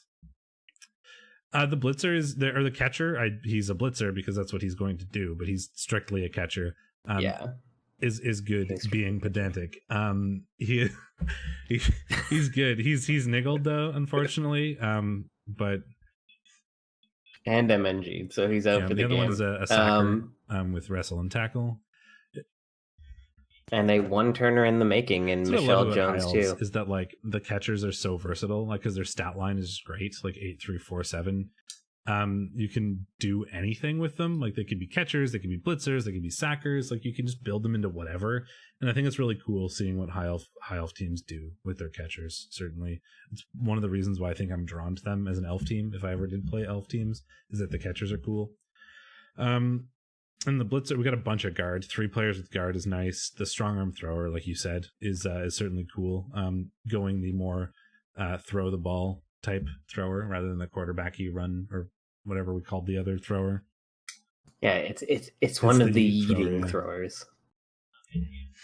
And 3 guard to outguard you. So everyone outguards me. It's a team. It's only Superfed's rats have the same amount of guard that I do. It's yes. When you only have one, this all kind of falls apart. Hey, look, it's my favorite disappointment team. I'm sorry, that's my last mean dig at Too Awesome. I do love this team, other than Stressed Green Boy being double movement busted to make him a shitty Black Orc. I don't love that. We've got fast Black Orcs and sacrificial Green Boy, and we've got a Black Orc that's really a troll in Nerdy Green Boy. So very clearly, this team is all about making positionals out of other positionals for no particular reason. I like that you picked Nerdy Green Boy as the troll and not Hungry Green Boy, that's true. Is also the troll. I was reading from the bottom up because I was looking at Sacrificial Green Boy, and that was the first one I saw with Strength 5. Okay. But you're right.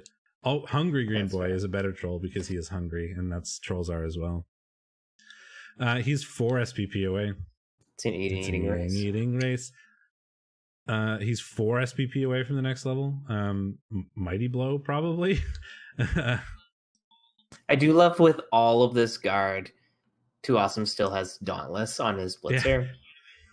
Like, I can't imagine a world in which getting assists would be terribly difficult, but I mean, Dauntless is not. I don't hate Dauntless on this piece, but it is like kind of a funny pickup given how much Grab would ridiculous actually be really strength. good there too, I think. I probably would have gone Jugs. No, I mean the Hungry Green Boys. Oh, he's already Green got a Boys Jugs 4 from them. SPP from Lovely, and I said Mighty Blow, and then Too Awesome said probably Grab, and I said that's also good. Yeah. I would probably go Mighty Blow, but I can see an argument. The other troll in Nerdy Green Boy is 1 SPP away as well, and I think Guard is the choice there. Maybe Stand Firm if you think you have enough Guard, but you never have enough Guard, so take Guard. Hey, he's got 2 Linos and a troll to put on the line instead of his scat free. He could just put 3 trolls on the line. I'm so proud. No, that's how you lose several trolls a game. Nuffle punishes you for your Hopefully bravado. not, because I am going to be in Imperium. We'll be only putting big guys on the line in the next tournament I play, because I have 4 of them. It'll be fun. You know, Imperium is res though, fair. so whatever. You get over it. Sacrificial Green Boy is good. And then after Too Awesome, yes, the Blodge Step plus movement plus agi piece. Lineman? Yeah, it's pretty dumb. Yes. Gourmet Governors from Luminous. As we said, 5th Vampire. Pretty decent. 5th Vampire, pretty exciting stuff. I still love Emmanuel Macaron, the Strength Movement Blodge Frenzy Vampire. None of them are legend yet, but they're all approaching it at the same rate. Lumi seems to be pretty good at keeping those vampires together on development. We have 4 rerolls. We have 4 rerolls, 2 pro, and a Thrall with Leader. So 5 rerolls and 2 pros. I think supports 5 vampires pretty well. He's only got 9 Thralls. 9 Thralls is pretty good. So that means he's fielding 5 vampires. Maybe he's not fielding 5 per drive, depending. And then he will have 6 Thralls. So it's like a bench vampire. No. It's kind of fun. Yeah, and like all these Thralls are Blodge. They're incredibly hard to deal with the for vampires, most teams. not Thralls. So. The Thralls are Wrestle. Thralls wrestle, which is less hard. 3 wrestle Thralls in the LOS. There you go. That's fun. And there's the kick one. And yeah, cool. Foul my Thralls. I mean, you do. I mean, a that's lot of the time. Fair. If they run out of Thralls, they lose the game. Fair, yeah. And then there's the movement Thralls one. Like most of the time, you're like, "What a worthless Lino," but Vamps need. They're less useless. So, you know. Although I have seen Lumi do some nonsense with 0 Thralls. Yeah, well, whenever anyone has pro Blodge Step, you end up burning a lot fewer rerolls on stupid garbage. And so there's a movement Thrall as well who's pretty cool. He can keep up with the movement 7 vampires. And that's like the most annoying thing ever about vampires. Like, well, I've got the ball. I can make it to the end zone, but I can't put the Thrall there. Really hope I don't roll a Bloodlust and not score. Oh, well, guess I don't score now because Bloodlust. But the movement 7 can make up for that a little bit, along with the rerolls. And then we have Bring Out Your Undead, Rand the Mad, the Khemri, who still only have 1 Tomb Guardian, really. The Blitzraz Agi 1 now. Huh? It's not that big of a deal. I think he's been Agi 1 for a bit. Oh, no. Picked up Mighty Blow on the Hand Grenade of Antioch. The Bravely Run Away Again Throw Raw with movement 8 is still kicking around. Love that piece. And then there's these stupid fucking skeletons that are more developed than the Tomb Guardian. There are fewer skeletons now. I think there used to be more developed skeletons, didn't there? Yeah, I think there was a couple of block guard ones, and they've all died. All of them dead. Let's see here. There was wow, he's killed so many Tomb Guardians. It's an insane amount of Tomb Guardians. Have decay, so that's he lost his strength, wrestle, tackle throw raw, which is unfortunate. Yeah, there's the block guard tackle skeleton. There's a guard mighty blow skeleton at the bottom as well. He's lost a block Tomb Guardian, which I think is the most annoying loss out of all of that, frankly. What I don't understand is I'll Get Beta was fired with no injuries. What happened here? I don't know. Rant. Why, buddy? You'll have to tell us. Same with 2 shrubberies, a skeleton, a It guard says he mighty sustained blow a dead, skeleton. but maybe he got better, or maybe REBBL isn't picking it up very well. But if you click on it, it says a death anyway, sustained. not an amazing Khemri team, to say the least. Needs a couple more levels on Tomb Guardians. Basically needs them all to have mighty blow. Maybe, yeah. Maybe a market trade. Anyway, not a crazy good Khemri team, but is making a bit of a recovery at the end. Like the Tomb Guardians are so close. 3 on one of them, 1 on another, 2 on another. It's just he needs the Tomb Guardians to be better for this team to like function, frankly. But you know, the throw raw is super cool, and you get the standard blitzer. But you frankly, Khemri need Tomb Guardians to do things. Would you like to see something infuriating by switching to Spooky Bard's team? The fact that one of them is named Green in red and it's not black. Yeah. Yeah. His name is Green, but it's in red and it isn't black like everybody else on the team. This feels like a bit of a fuck you. That seems like it's very specifically done to annoy me in particular, I think. Yeah, it does feel it's like Travel Scrabble and his team being ordered wrong. Like, I'm pretty sure these things exist just to annoy me. Oh, my face is in the way on the screen, apparently. I can scroll down. To scroll down a bit. No, I cannot, because that's as far as it goes. Move my face. Don't move my face. Here. Your face is over. It's my face. That's the box. That's the box my face goes things, in. So it's fine. I just have to... Now I'm not even in my box, Ben. Put me in my box. Also, give me my name back. No one will know who I am. I don't actually know where your name went. It's probably lost in the white text there bar. It is. Find my name. God, this is so much effort. There. Better. I'm gonna forget about that, and it's gonna be in the wrong place next time we do this, and everybody's gonna be like, "Why is Shadorra over there?" And I'll be like, "What? What are you talking about?"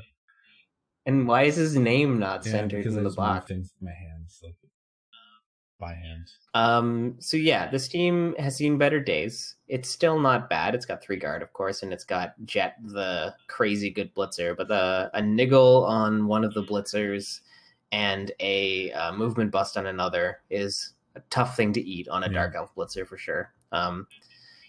Does have this crazy movement 8 surfing sacking witch elf that I like. Wrestle Juggernaut is a strange combo, of course, but it's what she rolled.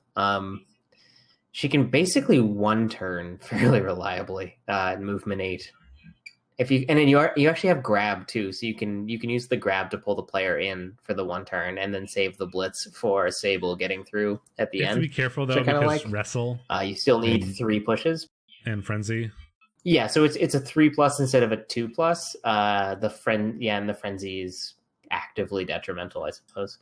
It's still Dark Elves have such limited 1-turning potential. Then it's still better than the dodge would be, I think. Yeah, it is still better. Cool. And yeah, the Juggernaut is weird, like when you roll doubles. Actually, no, a 3+ with no built-in reroll versus a 4+ with a built-in reroll. It depends on if you have. Oh right, no, because Jugs cancels wrestle. Well, it cancels the both down part. The both down is a push. But I'm more. Yes. I meant with the frenzy. If you just get a push and you have to follow it. Yeah, so you take 2 2+ instead of a 4+, but also then. Yeah. It's definitely still better, but it's not as good on it. It's also weird because it depends on how they set up. You might like accidentally frenzy yourself next to tackle or something if you misclick or whatever. But like, no, because the best you can do is 1 square apart. And if they're 1 square apart, you wouldn't. Oh yeah, you could frenzy yourself onto diving tackle if you blitz through a wrong place, but like you'd have to be silly like to do that. Like you choose where you blitz through. Is that how Blood Bowl works? But you could technically pull off the surf 1 turn. Like you could surf somebody while scoring, which would be entertaining. It's called stunting, I think. I like it. Yeah, the strength 4 blitzer is great, and then as per every Dark Elf team that we look at, all the blitzers get good stuff like guard. Here's 3 guard blitzers. This one also has grab. Like it's dumb. Like why are? I'll bet it's 1800 TV. Just because like the positionals are so stacked. So like who cares about the lines? And then we have Yield Guard. Yayo. More Nurgle, but actually Div 2A is pretty Nurgle free, so I get a bit of. They're better than my Nurgle. Not a ton to talk about. They are not great though. I'd rather have this team. Warriors are developing slowly but steadily. Picked up Guard on Undying, close to getting Mighty Blow on Dead, probably. Scorch is a long way from Mighty Blow, which is unfortunate. But he'll get there eventually. Is on his way to piling on. We've got the Ball Carrier who's gone fake Agi 5. He's looking to get extra arms as his next normal, unless he rolls like doubles for dodge or something. Cosmic is also on his way to piling on. Or no, he's Stand Firm. Or probably on his way to Juggernaut. I didn't see the Frenzy. Because it would be nice to just have the Frenzy piece. I didn't see the Frenzy first. I understand. He's got 2 Guard Rotters, which is really nice. 3, I think we talked about that before. It just is. Oh well. I think so. Yeah, it was like he's trading Guard Rotters for Guard Nurgle Warriors, which I think is a fair trade. That trade. It's really handy to bolster the Guard numbers while the Nurgle Warriors are leveling, and it helps a lot to have Guard on a Nurgle team. Surprise. So it's pretty good, but it's got a few levels that it wants. But like we said before, Nurgle pretty much always want more things. But it's close to being satisfactory for most Nurgle coaches, certainly. Thick, Rich, and Creamy have a lot of red things. So many red things. Count Market the Unfair has a movement bust and a niggle. Might be time to recycle him. Havarti makes you farty. He's still kicking around. Got niggles. He's still going on about the market. On his way to Legend. Thing he still yells about. I don't think so. I think this is a pretty old player. If he's still yelling about it. I don't know. I don't know. That's a good question. I think everyone just stopped talking about the market because it went away.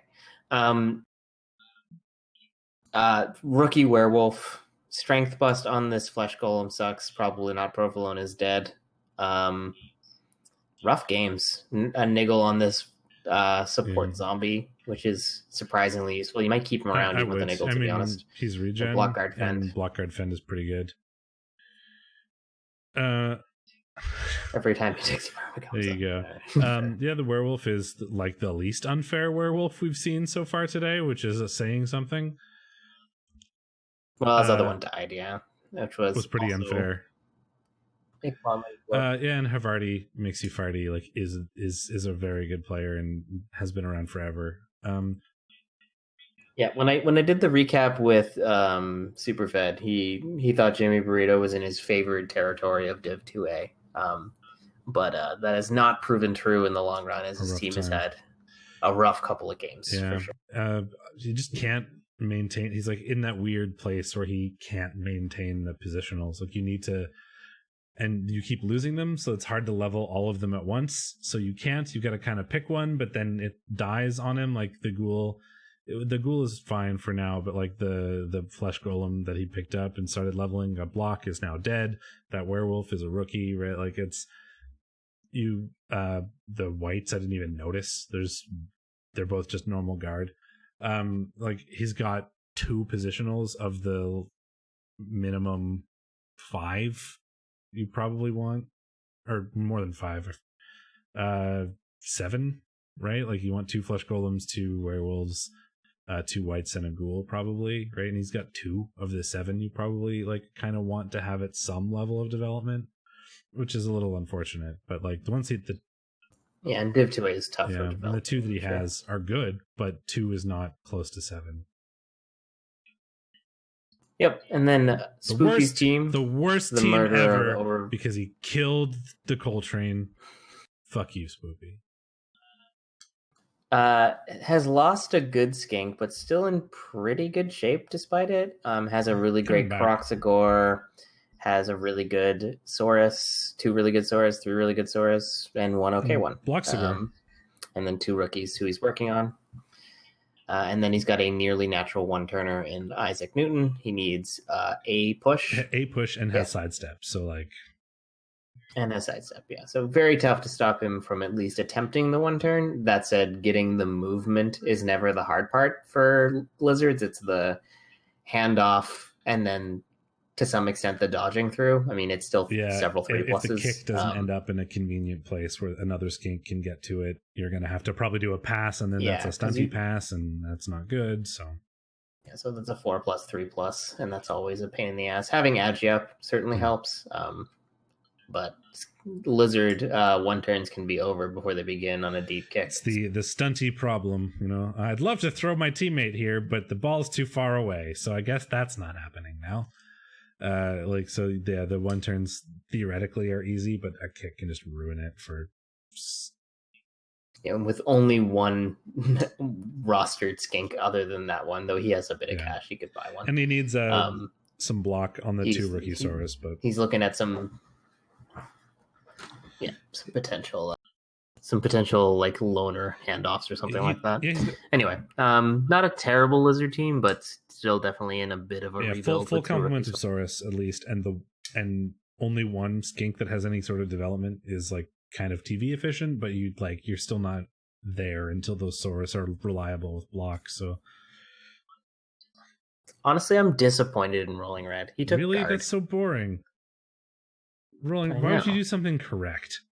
I don't like that. Frank, you're taking guard on Saurus. Thulek, the armor up, blodge, guard, mighty blow, armor break, movement break Saurus still exists. I like how guard is the legend level for that Saurus. Yeah, Frank from Finance has one SPP from probably getting Frenzy. If it's a double, you bet your ass really it's going to be Frenzy. I would be so sad if it wasn't. It's going to die on a 1 in 9. Yeah, I mean, Rolling Red's team is pretty good. Lord Wheeze of the Juice has recently leveled to take Mighty Blow. He's got an Agi skink. He's got a Dirty Player skink that he definitely uses. Yeah. I don't think I've seen a turn where he didn't foul in the last game visit we watched. He's got 1 SPP away from having at least block on all of his Saurus, which is pretty good. So. Yep, and a bit less of a rebuild. Has a rookie Croxagore, of course, but rookie Croxagores stand up to...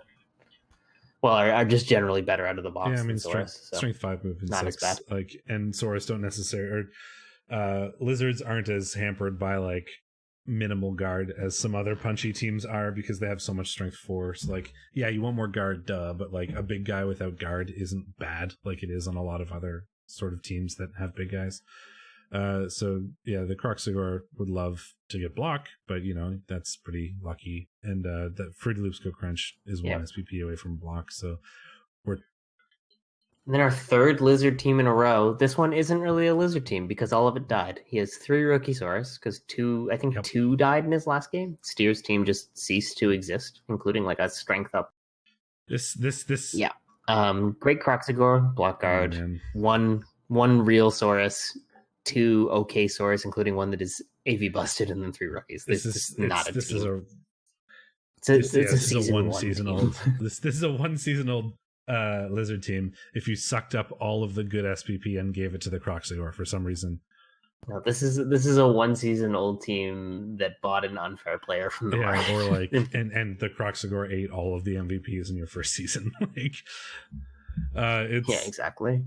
Just was a cast machine. I mean, the Croxagore is great, and that Saurus is great, but 2 good players does not a lizard team make. You need, like, it's going to be pretty... We're going to 1 in 9 a lot with those 3 Saurus. We don't have enough guard to fight against something like Orcs or Nurgle or Chaos. The Skinks are fine, but, I mean, Skinks are always just going to be fine, even without any levels. It's hard to run with that. So the best thing about... You remember I said Marcus Phoenix broke his neck? He already had a broken neck, so now his neck is extra broken. He was already edgy too. He's already edgy 1. Well, he was. So he's extra edgy. That shouldn't show up. It should just be an MNG. Well, he still sustained the injury. It happens with Saurus too. It'll show up as a broken neck. So sometimes you see weird things in Clan where like an Agi 1 player with a broken neck will show up as grayed out in the roster where it looks like they're injured, but they have no injury next to their name because the game doesn't know how to deal with that. So you can see that So it's like an MNG, but Yeah, it's an you see that invisible in Clan MNG. sometimes where you'll have like an invisible MNG, like it just looks like the player is out, but they have no red cross next to them or anything. Like what?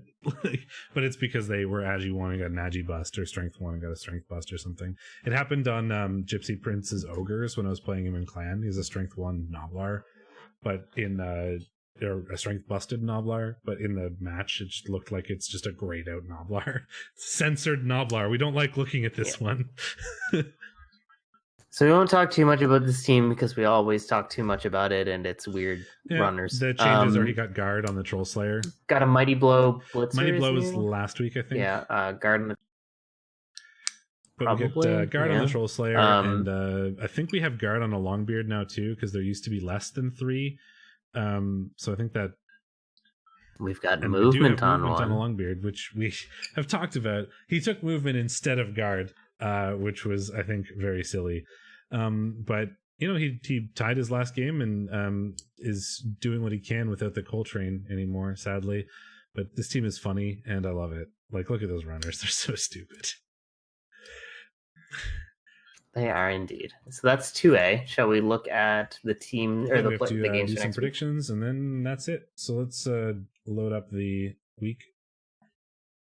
It is getting started pretty late.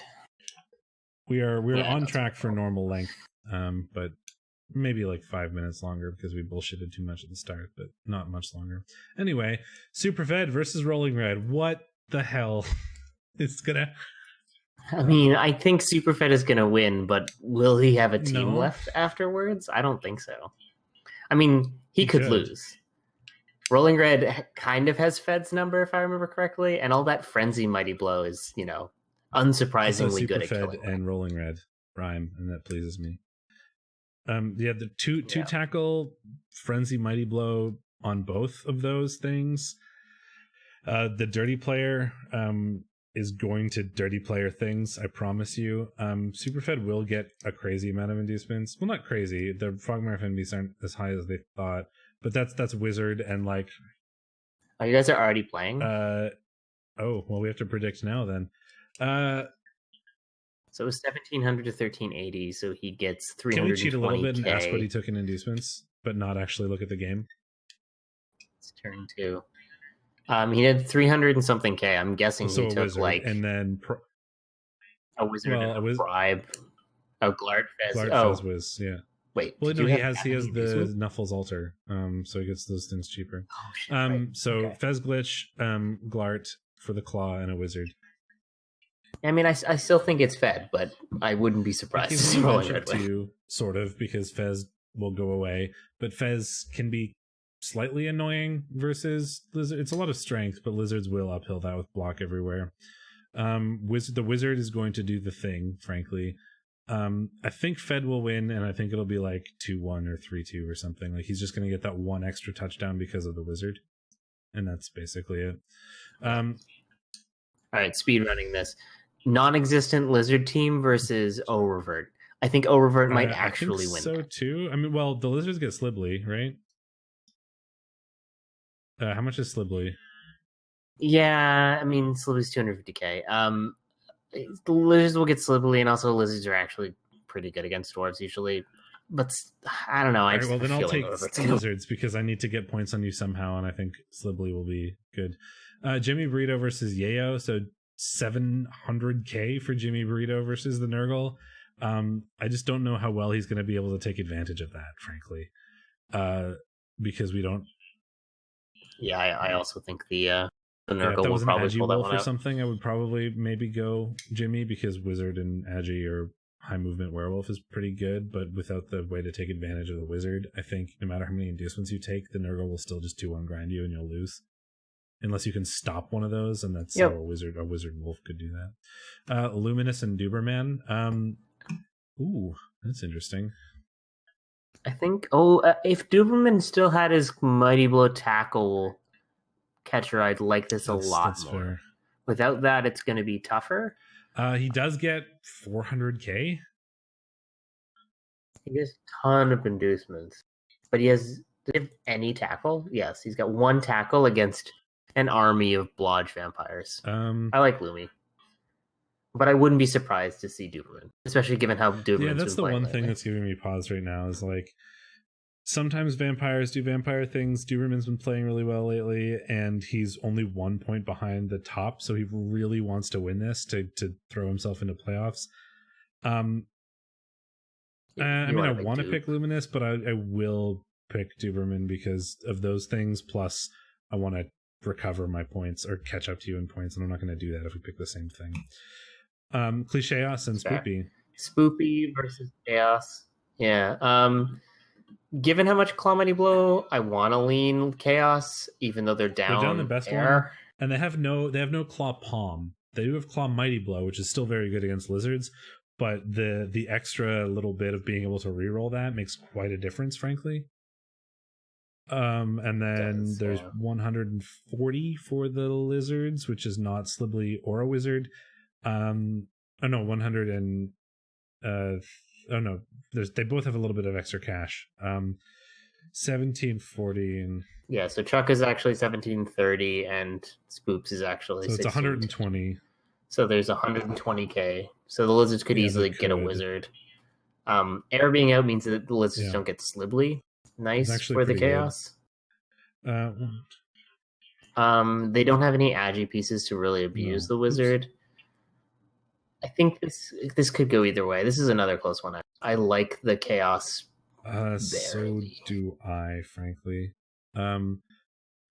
Yeah, wizard could do a thing with there isn't an agi, like you said, and if there's two of those Saurus are blockless, which would make like the claw hits pretty frequent, and he's not going to be as efficient with those lizards. So if any one of those block lizards, there's 4 of them, if any one of them goes down to a random claw hit, which there are going to be a bunch of, no, you focus. Oh no, yes, you do, sure. Absolutely. But I'm like, that's how you remove them. But if any one of those block lizards goes down, I'm saying, then it's pretty much over. Yeah, he loses so much value. I mean, that's just like the classic lizard problem. As soon as you sustain a random injury, like your team gets snowballed. It's just times 10 with the way that Spoopy's team is currently set up. Spoony Bard versus Awesome. Spoony Bard gets 300k and change, 320k, 330k actually. So that's a wizard. The real question is, do you else. believe in Too Awesome after his last game? Do I believe in miracles? You sexy thing. You know what, Too Awesome? I think you can do this. You utter disappointment. Please. How many? He's got so much guard, and the Mighty Blow is good. Yeah, it's hard to pick. Like, these elves are super good against other elves or other or teams that would have a hard time knocking them over, but the elves are never going to win on defense here. Like, they're not going to be able to get the ball away from the Orcs at all. No, and the Orcs have 2 tackle on really good blitzers, like Mighty Blow piling on, Mighty Blow Juggernaut. So it can kill the wrestler if it's exposed. It's Juggernaut doesn't cancel sidestep. Yeah, that's grab. Yeah, so I like Too Awesome for this one, but there are a lot of inducements for a Spoony Bard. So Wizard could do a thing, like one of the fancy elves could do a thing, but I think I would like to take the Orcs here. And then we have Fiction versus Rand. So Rand is going to get 130, and it's so hard to not pick Fiction for this one, frankly.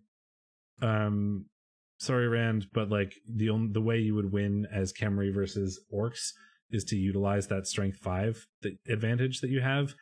But with none of them with block, none of them with guard, the way you win is my Tomb Guardians are worth 2 of your Orcs, basically. So cool, I get a couple of your Orcs playing with some Tomb Guardians, and now I have the space to move up the field with my Blitz Raws and my Throw Raws. But you just can't do that when those Tomb Guardians don't have guard and Fiction's entire team does.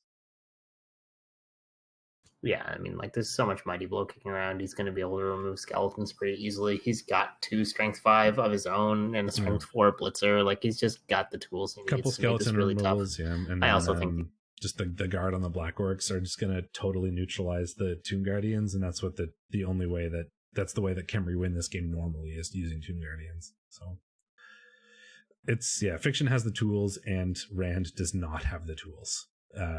that he would want for this matchup. Puts things squarely in fiction's court for me. Yep, and that it does. I'll bring up the title screen and put you back in your normal place, and forget to put you back on the other scene later.